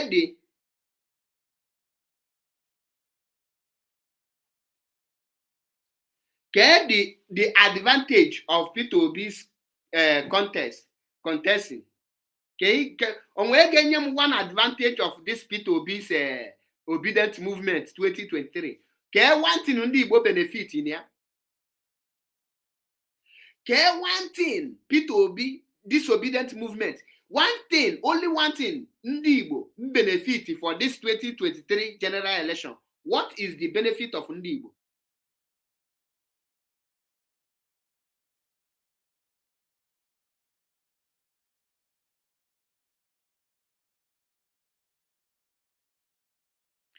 At least the North ga-apụta tata sị gị, we benefited the vice president who is also the current president. The Yoruba will come out and tell you that we benefited the president who is also the vice president. The South will come out and tell you that end of the day they will get either a Senate president or the other one. What is the ndị Igbo's position? What is ndị Igbo? Gịnị ka ndị Igbo gain in this 2023 election? Achọm ka one person delum na this 2023 election na because of Peter Obi pụta no ihe anụwa ka ndị Igbo gain maka na Peter Obi contest. Achọm ka ofu onye gwa m for Peter Obi contest and the abandoning mazi Nnamdi Kanu no ihe anụwa bụ ka ndị Igbo gain for contesting.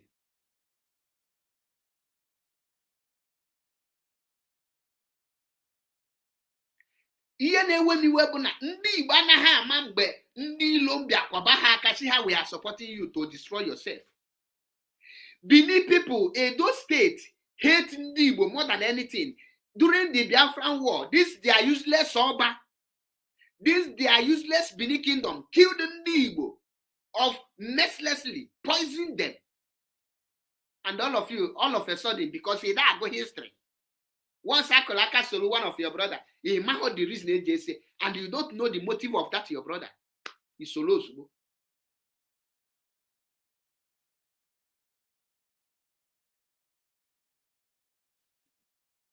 Obulu na ndị Igbo scattered all over Nigeria. Wouldn't they have something to offer?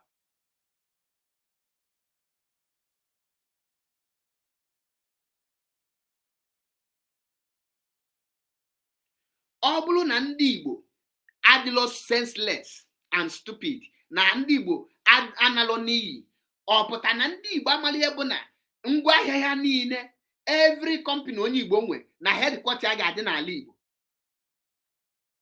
Ọ pụta na onye Igbo amalụ that na ihe ọbụla ọ na-eme na the headquarter of ihe ahụ ọ na-eme nọ kwesịrị ịdị n'ala Igbo. Ọ bụrụzie transport ka ọ ga na-eme na-aga mba ndị ọzọ. Ndị ugwu ejela akwụkwọ, the Fulani ejela akwụkwọ. Dangote is the richest man in Africa. The news na-agụ today that Dangote make 480 billion a day. As long as 2 days. Dangote make 480 something billion per a day. And all this money Dangote na make, Dangote did not build any factory or company n'ala Igbo. What did Dangote do? Kamanya ga-ebute the factory or company n'ala Igbo, or go 1,000 Dangote trailer, employ 1,000 Northern Fulanis to be transporting the goods to the ala Igbo. Bịa n'ala Igbo tata, Dangote cement juru ebe niile, Dangote spaghetti juru ebe niile, Dangote salt juru ebe niile, Dangote this juru ebe niile. Everything about Dangote juru n'ala Igbo. Mana Dangote nwere company ya n'ala Igbo. Mana iju onye ugwu, why iji eje na north eje bi your company? Ọ sịghị n'ebe a ka na consume ya. So ilu anya n'ala Igbo, golu more trailers, employ more Igbo people to be creating more job opportunity, to be transporting it to the north. Are you going to remove yourself from an Igbo man? The stupid P2OB you people are talking, where is his company located? P2OB, where the next cash and carry or whatever it's called, the highest shopping mall in Abuja is owned by P2OB. After governing Anambra State, he looted Anambra State and used it to build factory companies in Abuja, living drunkard, building only breweries, buying share there in Anambra, drink and become useless. Anambra. And he will tell you, go and verify. What are you verifying? I set 2 billion for any person to tell me what will be have done in Anambra to win 2 billion. Up to today, none of them come out. Magunu Soraka, every time he say the poker game of releasing Mazi Nnamdi Kanu. Magunu Soraka, are you aware that P2OB failed in your state? Are you aware that P2OB failed in your state? Magunu Soraka. Are you aware that P2OB lose election in your state? So where are the youth? So why didn't you people protect your vote for P2OB?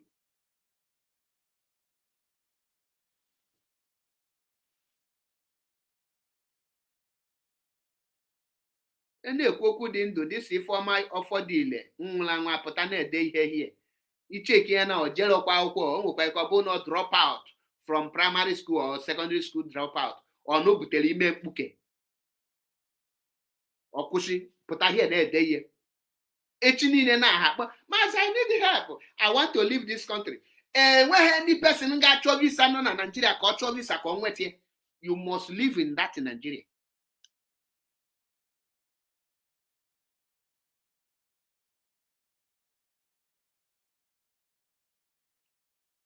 Ha sị ụfọdụ asị gị ihe na-enye ha nkasi obi na bụ Tinubu ga-ajụ ngige how far what P2OB did to ngige in Anambra State. Nsị a need is stupid. Gịnị ka P2OB mee ngige? Ọ bụ na ngige nwere issue with eselenu ego na ụga, P2OB is nobody to stop ngige. The problem between ngige and Chris Uba is what bring P2OB to the limelight. And nke a kunu gebe ajụm people si ha ọ bụrụ na INEC ga na-eme this kind thing in a broad daylight, what do you think that will happen to the court ebe P2OB na-aga?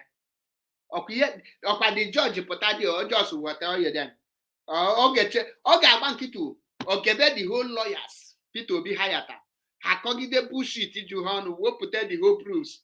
The lawyer negidi anya oneche anya osi with everything P2OB lack the evidence to prove that the election was rigged, and for this I am here upholding the election of Mr. Tinubu.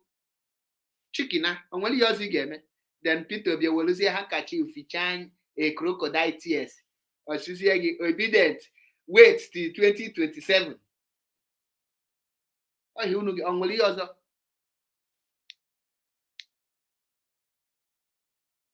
Ha na-asị gị go and verify. Gịnị ka ị na-verify? Go and verify. Then Professor Charles Chukwuma Soludo verify is here. Gwa gị that P2OB investment is worth next to nothing. Unu achọrọ igwe. Mana P2OB gwara unu go and verify. Ọ mana ya what next to nothing. Why did he use the word go and verify? He killed millions of Biafrans to please the Fulani. Okwenyege the president. Nwike massacred Obi Igbo maka president. P2OB massacred Mazop maka president. Have they become the president? I want to ask Obedient, when are they going to swear in P2OB? Agwamu na P2OB will be the first elected the president of Ohaneze Ndị Igbo in Daura. Nnagu ni ya. Na P2OB ga-abụ the first elected president of Ohaneze Ndị Igbo in Daura. P2OB can never rule Nigeria. For this evil and atrocity he committed against Mazi Nnamdi Kanu by making Biafrans and the most especially Ndị Igbo to abandon their own leader because of his own selfish interest. His children will suffer it.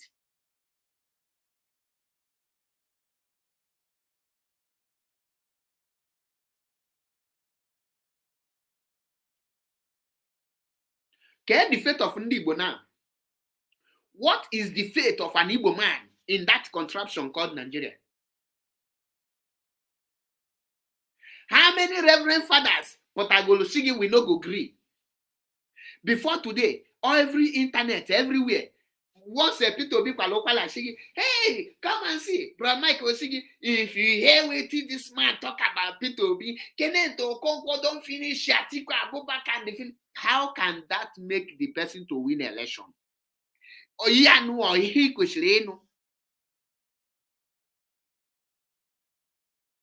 Now, you have abandoned Mazi Nnamdi Kanu, right?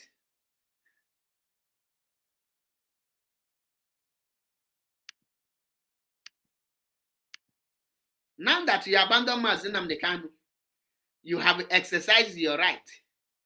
What happened? What happened? What is your gain? Get the result.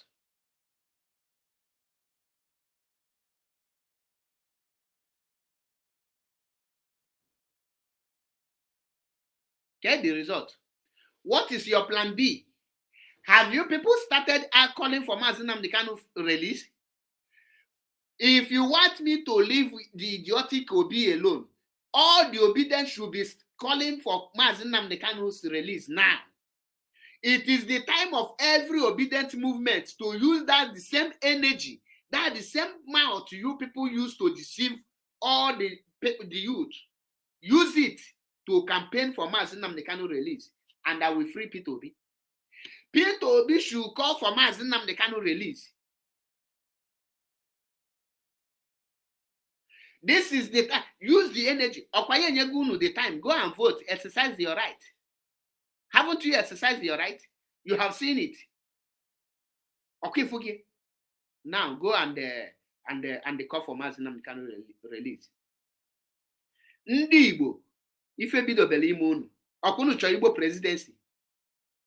That Igbo presidency, unu ga-achọgide until there will be no any Igbo man living in our Igbo. Ịchọrọ Igbo presidency na country na-anabatala gị one day.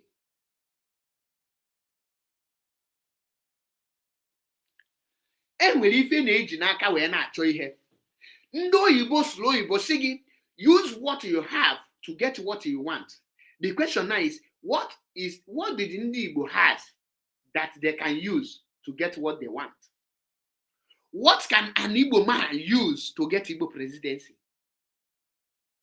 And what are the strategies of Igbo people to arrive on top?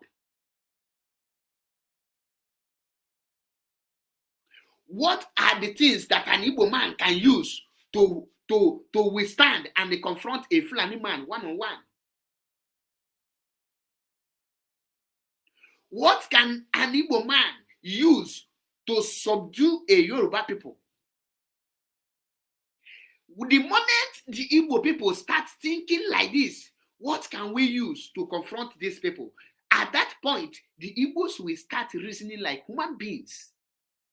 The moment Igbo people start thinking, how can we now match the threat of a Yoruba people? When they give us threat, we give them threat. When they not give us threat, we give them threat.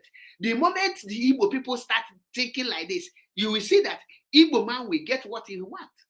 And the only way and the only solution, the only thing that will make an Igbo man to match a Yoruba man is by every Igbo people removing their main business back to the east and they transporting it, or the retails and all those things to the west and the north.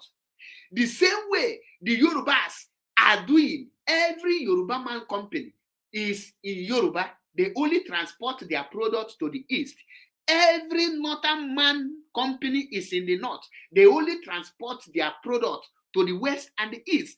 That is why the only thing you can see a northern person transport to the east is cow, sugarcane, onions, potato, and carrot.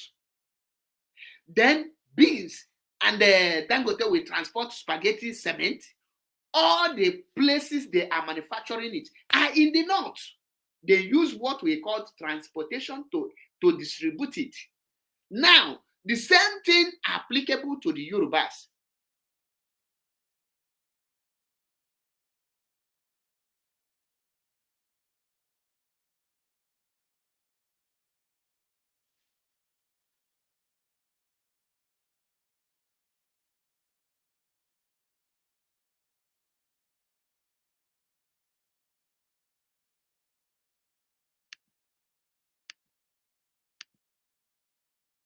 That is the only thing that will make an Igbo man start reasoning. You don't have seaport, you fight for seaport. You have the sea. You don't have airport, fight for airport.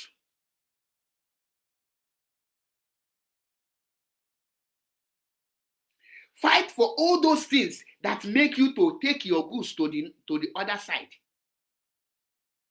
Build yourself. After building it, you can confront your enemy. Ndị Igbo are ụmụ boy in as far as Nigeria is concerned. And nwa boy can never challenge his oga. If unu ga-ebe nwa boy na-esetụlụ oga, unu afunu ga-ebe nwa boy na-esetụlụ oga.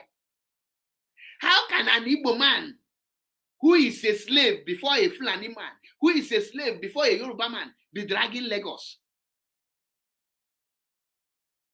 What give an Igbo man the right to drag Lagos with Yoruba people? Do you know that it's an insult? We have built Lagos. It's an insult for an Igbo man to open his smelly mouth to say we develop Lagos.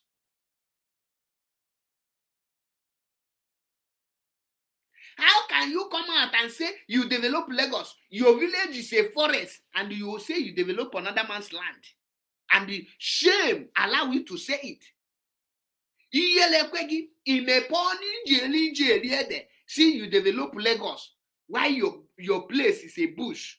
Your place is not developed. There is no road in your place. And you say you build Lagos. Are you so stupid? So this is how useless you become. Ịnọkọta nna gị na-alalụ n'ilo ije lụọlụ nna onye ọzọ mansion ị na-eche ka etuo gị afa.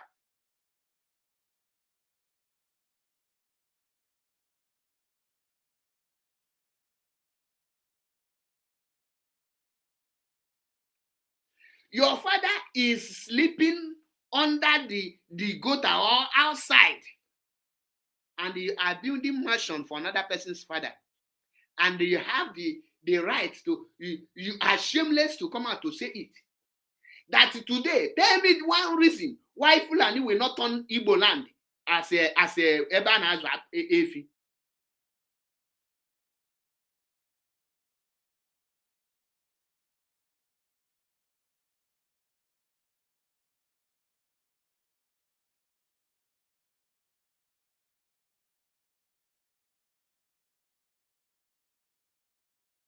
Why now Fulani people will not turn Igbo land to a ruga ranching region?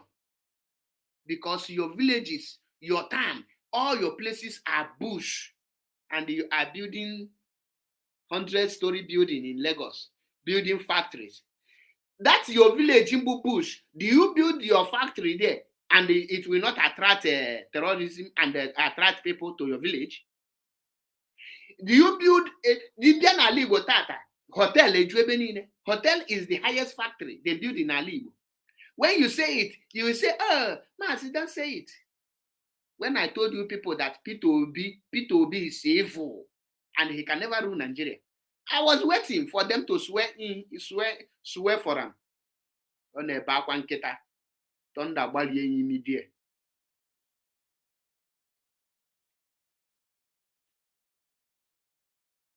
And the Unuchanambia here, may hear politics and maybe animal politics.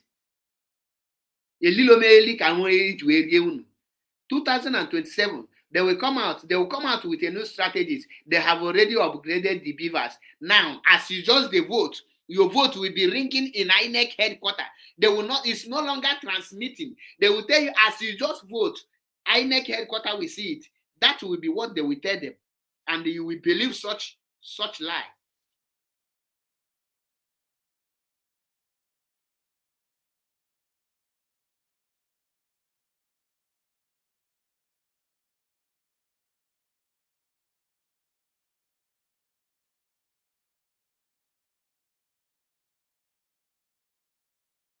Today, who care the fate of an Igbo man?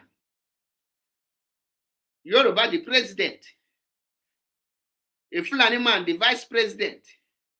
The chief of army staff, a Fulani man. IG of police, a Fulani man. Naval, River, South. All the positions have been shared between Yoruba and the North. What is the position of an Igbo man? They will soon appoint an Igbo man, the Minister of Transport. Then what is the position of Igbo man? If only Igbo, Opotashigi, and we had the we develop it. But Ebonyi State is evil forest. Ebonyi State, you don't even have network, you have not developed Ebonyi State. If only Igbo, anywhere we live, we make sure that we develop it. Igbo people will Ebonyi become Awachi. Anambra State is no-go area. Go to places like Anam, everywhere in a bush. Anambra West is a evil forest, nothing like development. Ayamelumoyi, all this place, even Oka, the capital city of Anambra State, is forest. It's undeveloped. Oka na soyi. Unamana Oka dilo develop. Oh, okay, Mike Adenunga gaja develop Oka. And they are marginalizing you.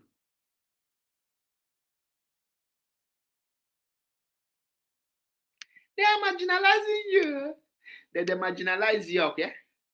Who is marginalizing who? You are the one marginalizing yourself. Nobody is marginalizing Nnamdi.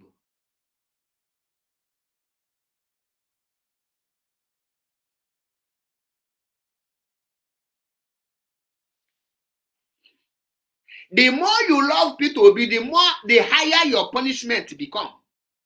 The more you love P2B, the higher your suffer increase. The more you love P2B, the higher your slavery increase. The more you love P2B, the higher you become useless. The more you love P2B, the more you become useless. The more you love P2B, the more you become stupid because your brain will not function. I'm in Europe, citizen of Europe. Since Nnamdi may be to be a Nigerian passport, I even up to today, I'm not a Nigerian embassy in Italo here. Only if NGM, or not knock like ya, I will not even bother. I am okay. One day, I'm well loaded. And I'm na country na function. Anything on na country I'm with you. Okay, what? So you that is living in hellfire called Nigeria is the person I am pitying. Can we go now? Or not, none of my brother are powerful. Most of all my brothers are abroad. So gini can nature.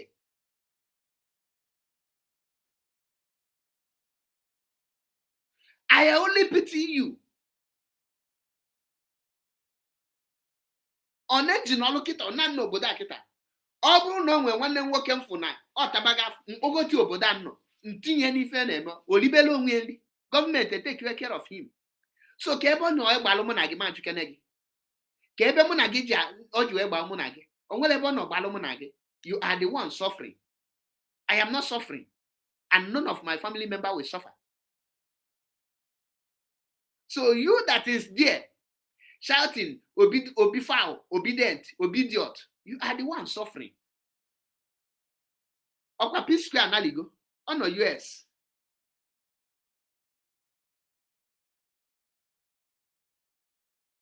So you are in Nigeria, and now that you are suffering, you are dying. In one kajemi borote, if borote glow 100 naira or MTN 200 naira, a potana social media boy. Where are the comedians? All na the youth support to P2B, not Igbo youth. You could have seen Yoruba youth protesting.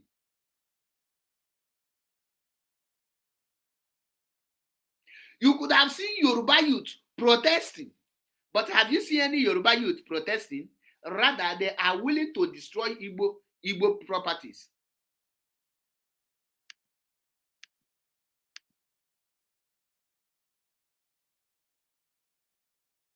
They are willing to destroy Igbo properties. Ọ bụrụ na Northern youth supported Peter Obi, you could have seen the Northern youth protesting against this result.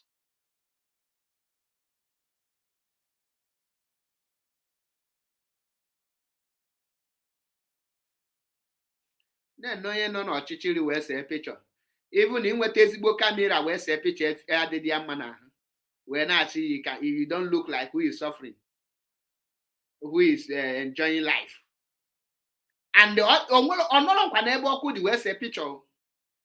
O nwere ike na ọ bụrụ tọọchị ka di ya nwaanyị ma ọ nwanne ya nwaanyị or one somebody gbadorie wee see this picture with Nokia with Techno P20 ka ọ gịnị, all those Nigerian phone iseche picture dịka ya na-ele anụ. No. Ọ bịa na-ewetara m ọnụ. Ọ bụrụ na useless Edo youth, the stupid Edo youth, the uncircumcised Edo youth, if they love Peter Obi, the same way they now come out and use Peter Obi to make money for their YouTube and build their pages, they could have started a protest. But because the useless Edo youth, they are useless. Do you see any of them again? MC Edo Pikin, Casino, Madiba, all of them, they have used Peter Obi to make money. Where are they? All of them.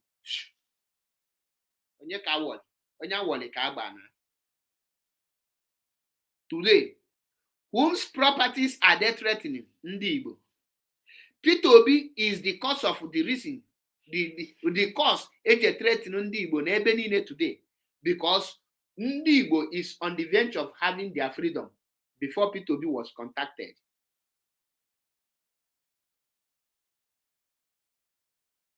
Ngunu that Peter Obi is playing the role of Nnamdi Azikiwe. Today, Okwofogunu n'anya. Where is the obedience now? Obedient movement. Do you see any of them on the street? Even now, not only ebe ha na-ask for 0 vote. How many Northern people have come out to condemn the election? Before now, and one idiot or shaking a boy Fulani man or the problem we are the whole North is supporting Peter Obi. When the election comes, you didn't see any of them again. The channel have been deleted. All the channels that they use to promote Peter Obi, they have deleted all of them. The ones they leave now is useless Edo YouTubers. Because those ones are the ones they use.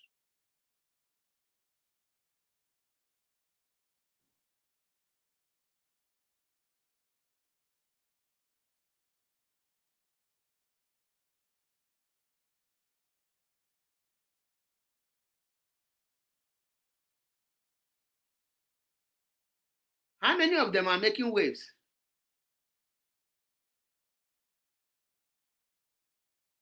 Ndị Igbo, until I realize that I man what we want and stand on it. We can say picture, ordinary picture Kitty Kose with Peter Obi, Edo bloggers.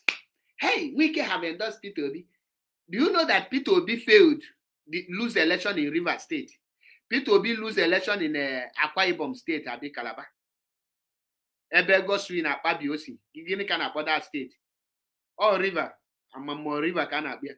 Peter Obi lose election that place. The same South that is marketing Peter Obi. Ngun that this thing is to destroy IPOB. These people want Mazi Nnamdi to be useless. These people want to do this and do that.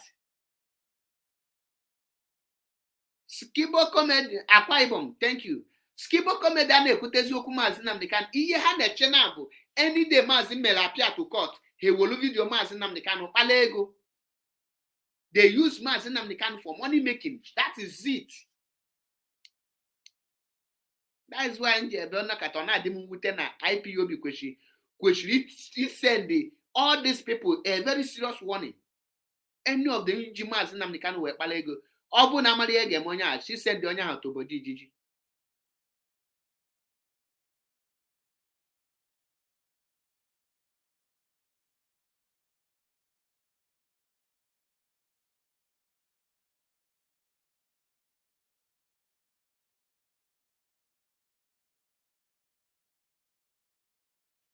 The people Shigi, go and get your PVC and vote Peter Obi so that Mazi Nnamdi Kanu will be released. How many of them you see talking about Mazi Nnamdi Kanu?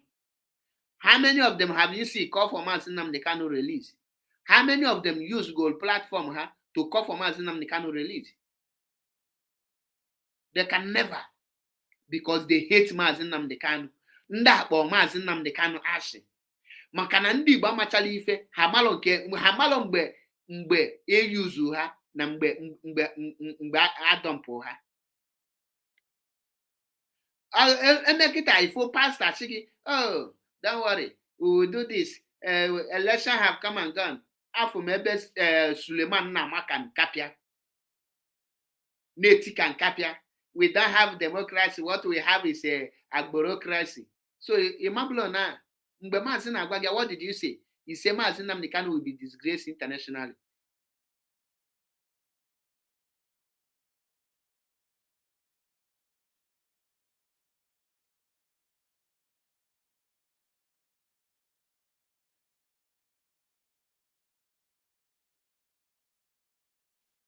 Also bright, you are hereby blocked. A needlum uncircumcised idiots like you.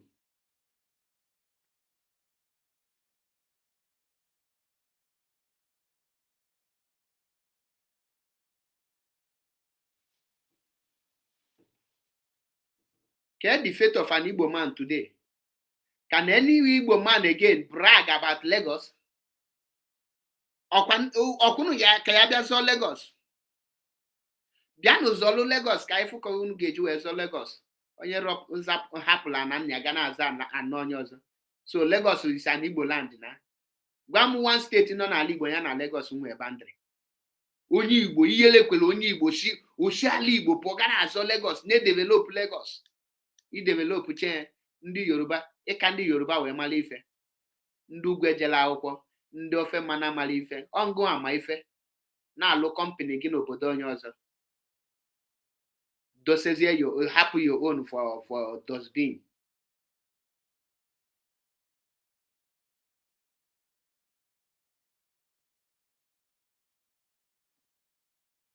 Edo youth the very useless. Very okay, this idiot can block go there of my ear there. As no, na this man, Igwe, you are hereby blocked and sentenced to life imprisonment. Edo you to the very useless, including their Oba. Where is wounded civilian? Nne commit suicide.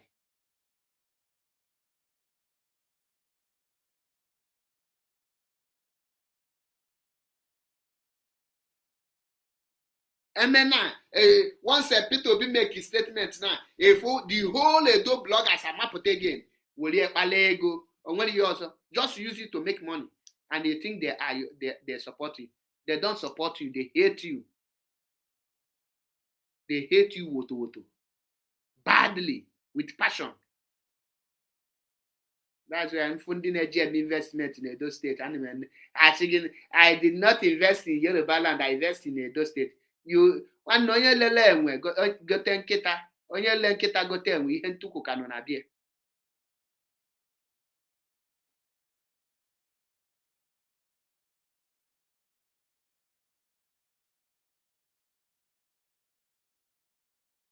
Ịrapụ ala Igbo mewe investment ifule Enugu, Anambra, Ebonyi, Abia wee mee your investment iwe yile otogaba Edo State.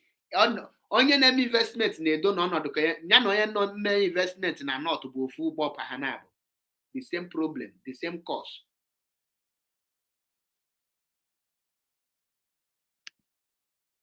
All this Edo bingos wey full here.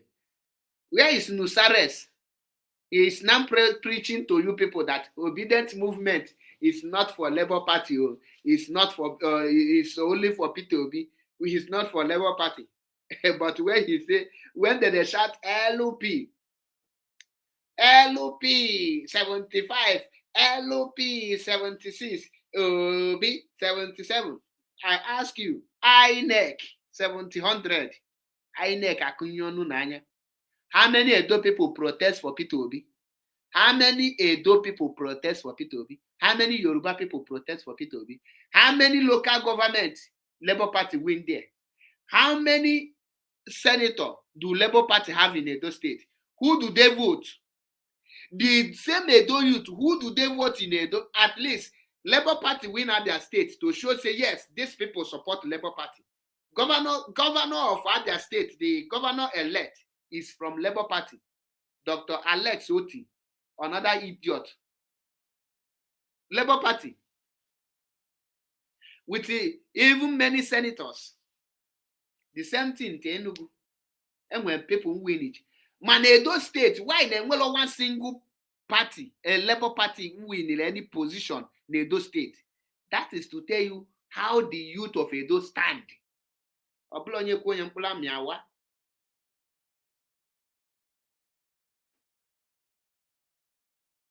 Why did Labour Party no win anything for Edo State? The same thing applicable to Rivers State. Akwa Ibom. Go and check this just concluded election. The only places you will see Labour Party making waves are the Igbo land, because Igbo is stupid. He used Labour Party to overthrow Apoga Ojukwu Party. The person that is contesting from the Labour Party, where was he before? APC or PDP?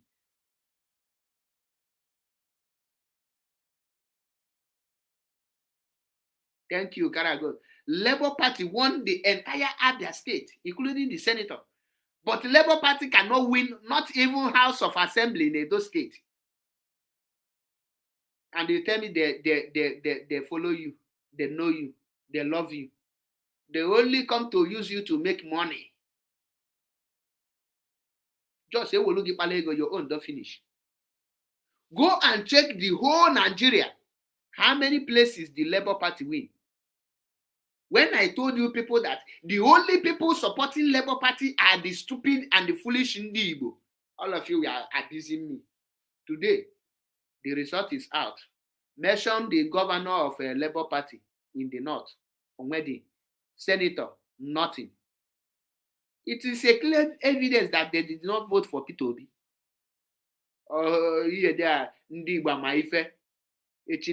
After you have taken Apuga out, you will come back and say, oh, they are marginalizing us. Unamano Igbo build the PDP. PDP was built by Igbo people. Today, there is no single Igbo man that has power in PDP. The same way they are using this Gregory will be to build the Labour Party. And I agree with you, emotion, Peter Obi is the reason mazi Nnamdi Kanu kajinolu na DSS dungeon. Peter Obi is the reason mazi Nnamdi Kanu njiwe kanolu na DSS dungeon, because Peter Obi di epota jeshi ha na ya na-aga for president, knowing fully well that no ma akpota aja. Knowing fully well that no ma akpota aja, ogwa ha no ya na-aga for president. Ndị Igbo abandon mazi Nnamdi Kanu. Ọ bụrụ na Peter Obi apụtaghị, ndị Igbo ka akwụ mazi Nnamdi Kanu n'ukwu kwuchi ike. By this time bụ referendum ka ị ga na-ekwu okwu ya. Maka ife ome, he deceive all of you. Ofogie n'anya, fo ndị Igbo n'anya. Eji ndị Igbo niile nọ n'ugwu na ala Yoruba wee chụọ aja.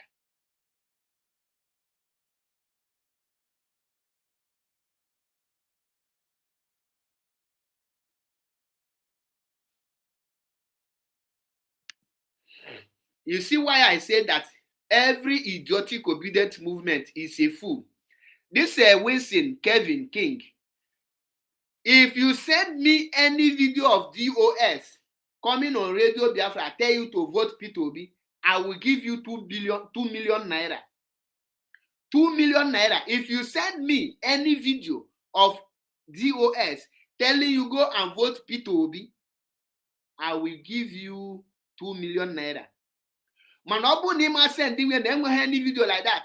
May God strike every male child in your family out. May God kill every male child in your family. Because DOS said that if you want to go and vote, go and vote. That IPOB will never participate in Nigeria election. We will not tell you to stop, don't go and vote or go and vote. IPOB say If you wish to go and vote, DOS, if you wish to go, go. I speak on Radio Biafra. I have made several brokers tell you that Peter Obi goes nowhere. That you need love for mazi Nnamdi. You don't need DOS to come announce it. You're supposed to use your brain. But because now your generation is very, very stupid, that now even your father is stupid. That is why he give birth to a stupid mugu like you. DOS tell you to go and vote for Peter Obi. Which of the member of DOS? You have my number. Call me and play the name of DOS. Zaria.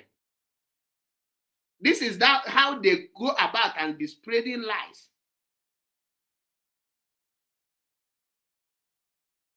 If you don't send me the video where DOS said go and vote for Peter Obi, may God squeeze the life of every male child in your family so that you will know the pain of lying. One man.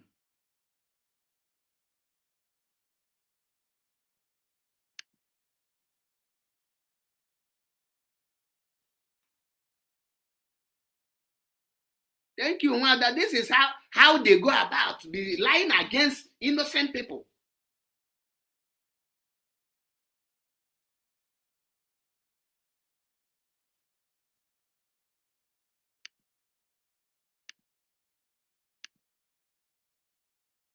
I have blocked the idiot.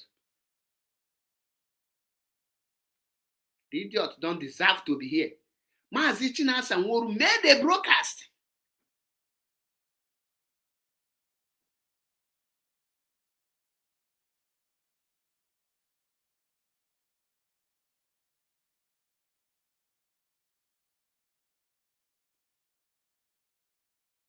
When you are foolish, you will receive curse.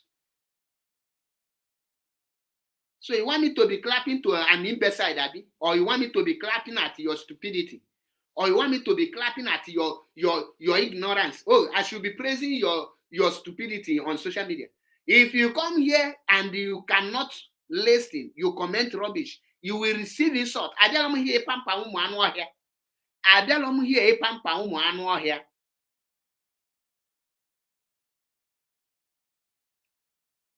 So I should be pampering you for your stupidity.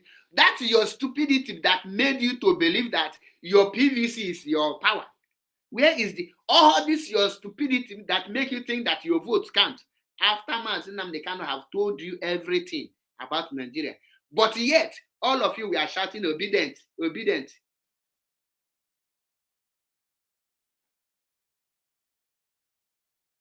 Aka m na-eche ka onye obodo onowu Igbo ka ha nye anyị update from their PVC. The best chance. This is the best chance. Ndị Igbo unekwutekwanụ okwu mazi Nnamdi Kanu pipe on low, abandon Biafra. Don't talk about Biafra this time.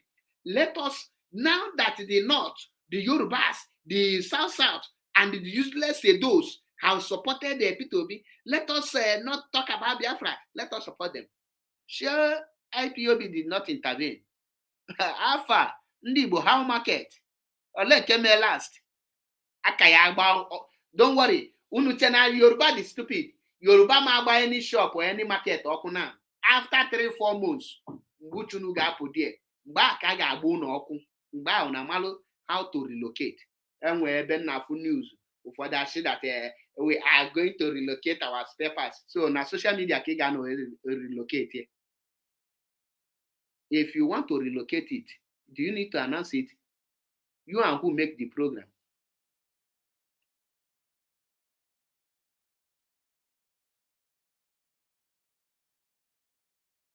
Let me play you the voice of Obina. Kunu we malo that no body ready for president. Let us go there. Kunu fu question ajuria. A presidential candidate that cannot defend his vote. Listen. Expect to defend your vote. But if you believe that you're voting for yourself, Shut up. Listen to a presidential candidate. I told the party to tell me. Shut up. Listen to the question. Nigerians are galvanized to vote for you. Nigerians. Do you have the capacity to defend our votes? Do you hear that question? The person that asked this question is Okay Bakassi. He asked Peter Obi and they asked him, Nigerians have galvanized to vote for you. Do you have the capacity to defend their vote?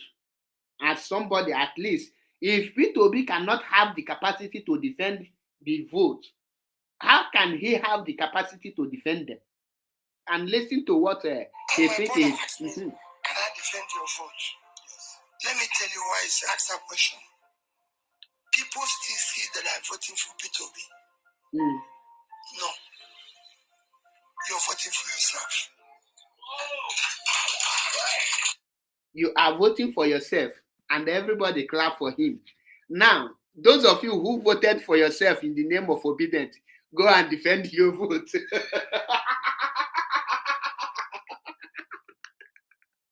Oh yeah, go and defend your vote. Did you hear that? You are voting for yourself. So, me, I'm not going to defend your vote. You see, Peter Obi tell you, you are voting for yourself, oh, not me. Now, those of you, you think you are voting for Peter Obi. No, you are voting for yourself. Automatically, I will not defend your vote.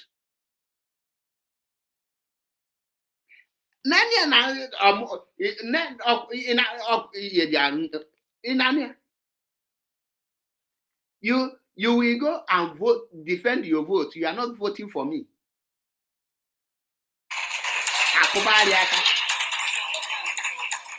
If you think you're voting for Peter Obi, then you expect Peter Obi to defend your vote. But if you believe that you're voting for yourself, I told Pat to Tommy, he's left. I told the youth I spoke to in Abuja 2 days ago, you're running for this election through me. The youth are running the election through him. My wife knows that. Now the youth are running for the election through him. Now, who is holding the youth not to protest against the manipulations and against the ringing? Now, the youth that is running through him is now telling the youth not to protest. Now, who is deceiving who here? When I tell you that Peter Obi is a typical example of a betrayer and a criminal, many of you don't believe it. The video not here. Okay, Bakassi Syria, Mr. Peter Obi, Nigerians want to vote for you. If they vote for you, do you have the capacity to defend their vote? He said Nigerians are not voting for him.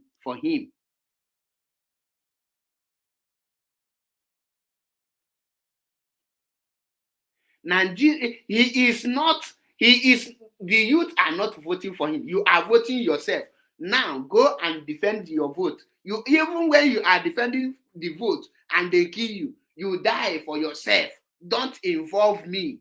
Peter Obi disassociate himself from Nigerian youth before the election. But because the obedient are daft, they are very myopic and stupid. They don't understand it. And when you ask them, they will say, oh, he is intelligent, Mr. Intelligent. Imagine, you will ask Buhari when he was alive this question, will you defend the vote? He will tell you, I will defend it with the last drop of my blood. And he will do that. If you ask Atiku, will you defend the vote if we vote for you? He will tell you, I will defend it with my last blood. But Peter will tell you, lie to lie. If you die because of me, you a fool. Hey! I'm asking God to punish me. Give me the opportunity.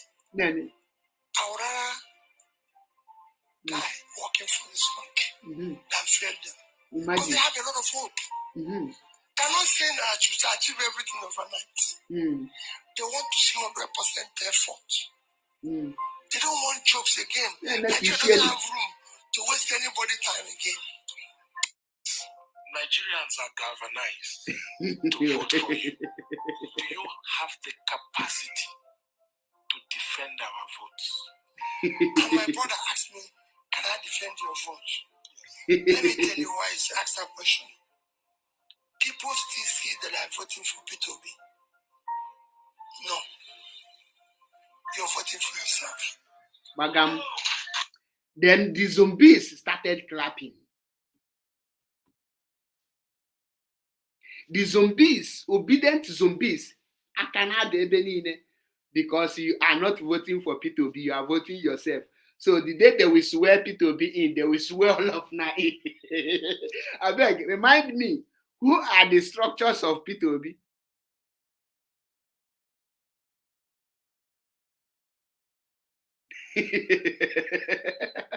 Jonathan is far better, stronger, and to compare to P2B.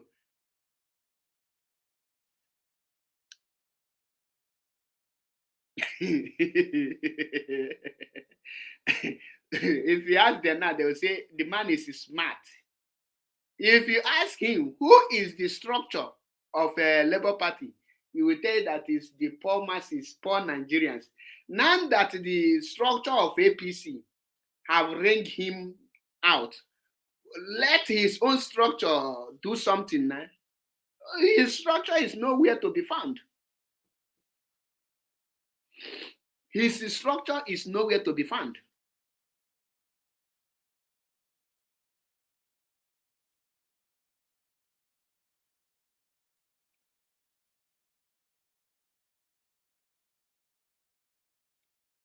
And just look at this retired Akuna.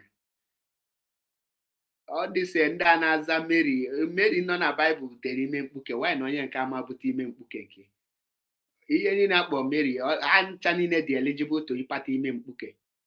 That is why mmụta nwaanyị ma agbakwa ya Mary, because ime mkpuke is their portion. Onye nke akịta anaghị ọpata ime mkpuke. Very very ha ncha niile, ife onye ọ na-agba Mary gaje cheke anaghị agba ha enyi, just gonye ha kwilikwili or sweet ịnapụ onye ahụ ihe. Ada amado onye tụ ihe ime, that is number one thing m discover ebe a na-akpọ ndị ọbụla a na-akpọ Mary, to be honest. Ime mkpuke bụ na-abụkarị their end of road. On this note, ka m ga-drop ya here. Mana ndị Igbo, ihe ya eme unu the North, mmadụ blamezikwa na Northern people for marginalizing us. Don't blame Yoruba people for marginalizing us, but blame the foolish Igbos. Blame the foolish Igbos for being stupid, for every tribe in Nigeria to use them to shine. Very soon, even Edo State will give Igbo people quit notice, and the Igbo will be begging. Now, makulikuli, a whole Igbo people, you will be proud of being stupid and foolish. We develop Lagos, we develop Kaduna, we develop Kafanchan. Your village is not developed. Go and develop it. This message is for Lagosians. Lagosians, any Igbo man that will follow you to drag Lagos, cut off his head. Bupishi. Onye Igbo ọbụla m bịara ịdọ Lagos ụdọ na Lagos abụla ala Yoruba, bupụ n'isi na nwere ebe o si ya na abe nne ya. Go back to your village. Lagos is not no man's land. Lagos belongs to Yoruba people. Yoruba owns Lagos. Igbo owns Anambra. Igbo owns Ebonyi. Yoruba owns Ekiti. Yoruba owns Osun. If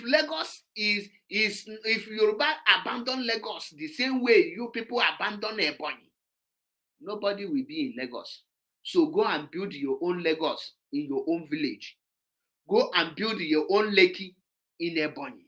Go and build Alaba International Market in Aba.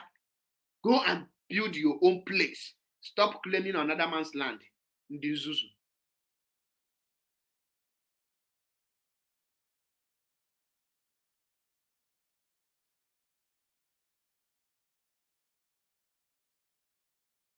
Stop claiming another man's. As I am today, if Yoruba man ama no katabia na my village, then as someone You can come and drag Anambra with me now. If I welcome you, I welcome you. Any day we don't want you, we'll chase you out. So if you don't like the way Yoruba treat you, you pack and go. But if you like the way Yoruba treat you, you stay there, become slave. Because now you carry your 2 legs, sell your papa land. Sell your papa land for your village, go Lagos. Go they follow them drag land. No, can be this and that.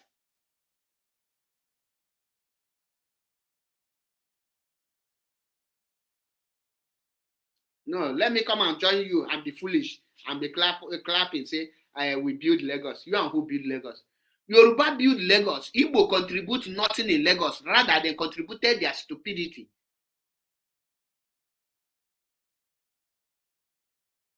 If I talk anyhow, go and follow Yoruba people. Go and follow Tinubu drag Lagos now. No, if I talk anyhow, as an Igbo man, go and follow Tinubu or Sanwo-Olu drag Lagos. Next tomorrow, you go here say Alaba International Market is on fire. Ladipo Market, agbali ọkụ na-ebewe akwa. Aka ya agba Alaba International. Ọ mbụ ndị Yoruba sị eje mmụnye Alaba ọkụ ka onwe nkunu na-akọ. Oyi onu na-akọ yeri. Nnọkọta bịa solo gị zọba Lagos ụzọ. Peter Obi, headquarter of business is in Lagos and Abuja, and he claimed to be Anambra State governor. How many Lagos governors have investment in Anambra? How many northern governors have investment in Ebonyi? The only investment the northern people have in Ebonyi is a Islamization school, Muslim school. The only investment northern people have in Igbo land is cow business, carrot. And the Igbo people don't have company more than Hausa people. So where are your education? Oh, let me come and be pitying you.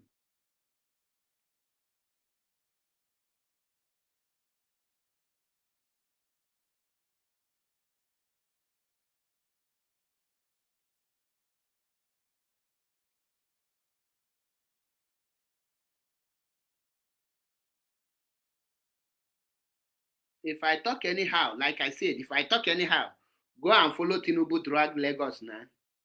Share my share when them born Ladipo Market, share my shop there.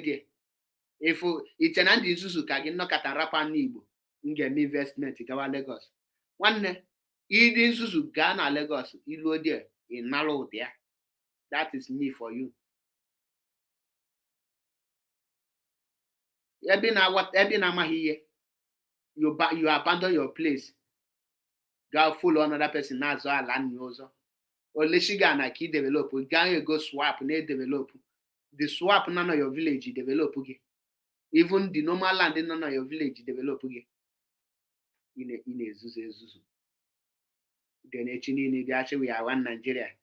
You still go very soon. I will hear that Igbo own Kaduna or Igbo own Katsina.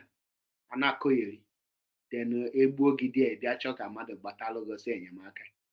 Ndị Igbo eshi from an Igbo bịawa lụgo ọgụ na Lagos ka nnukwa highest I tie mkpu na social media I post olu na 1 week onye ọ na-anachi ndị Igbo m ga-arapụnụ here until I come your way again. No retreat, no surrender. Jee gwa Peter Obi na 29th of May ka na-aswear Tinubu in. Obedient, whether you like it or not, Tinubu is your president. If you don't like him, go court.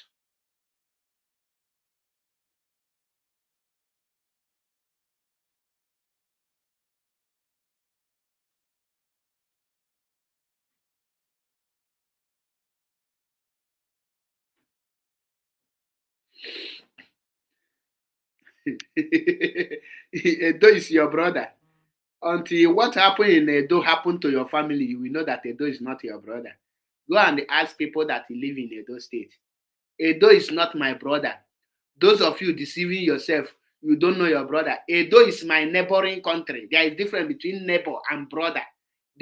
We are neighbor, not brother. They are our neighbor and they are our enemy. So if you like, This is how they parade us. Yoruba is our brother. Yoruba is our brother. Fulani is our brother. Hausa is our brother. Where are the brotherhood today?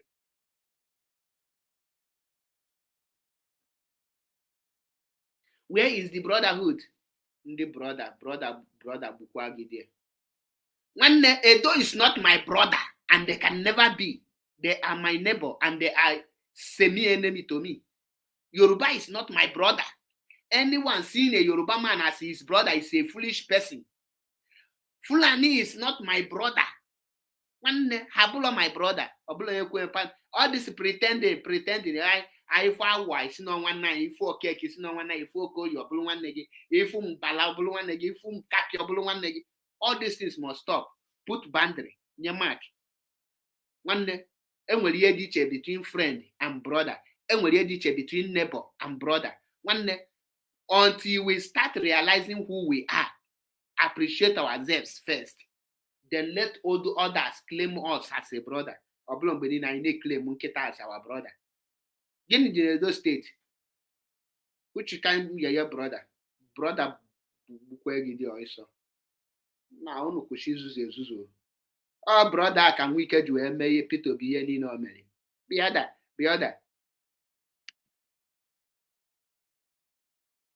This brother of a nonsense must stop. Ama m na nwere ego ekwu, ọmụ a ga-ekwu ya. The only brother I have is Enugu, Ebonyi, Abia, and Anambra, Imo. These are even some of these idiotic some of people are not Igbo, like Sabinus Igbo. They are not my brother. When somebody rejects you, reject the person. Stop pampering and begging people to be your brother. Which kind of stupid brother are they being?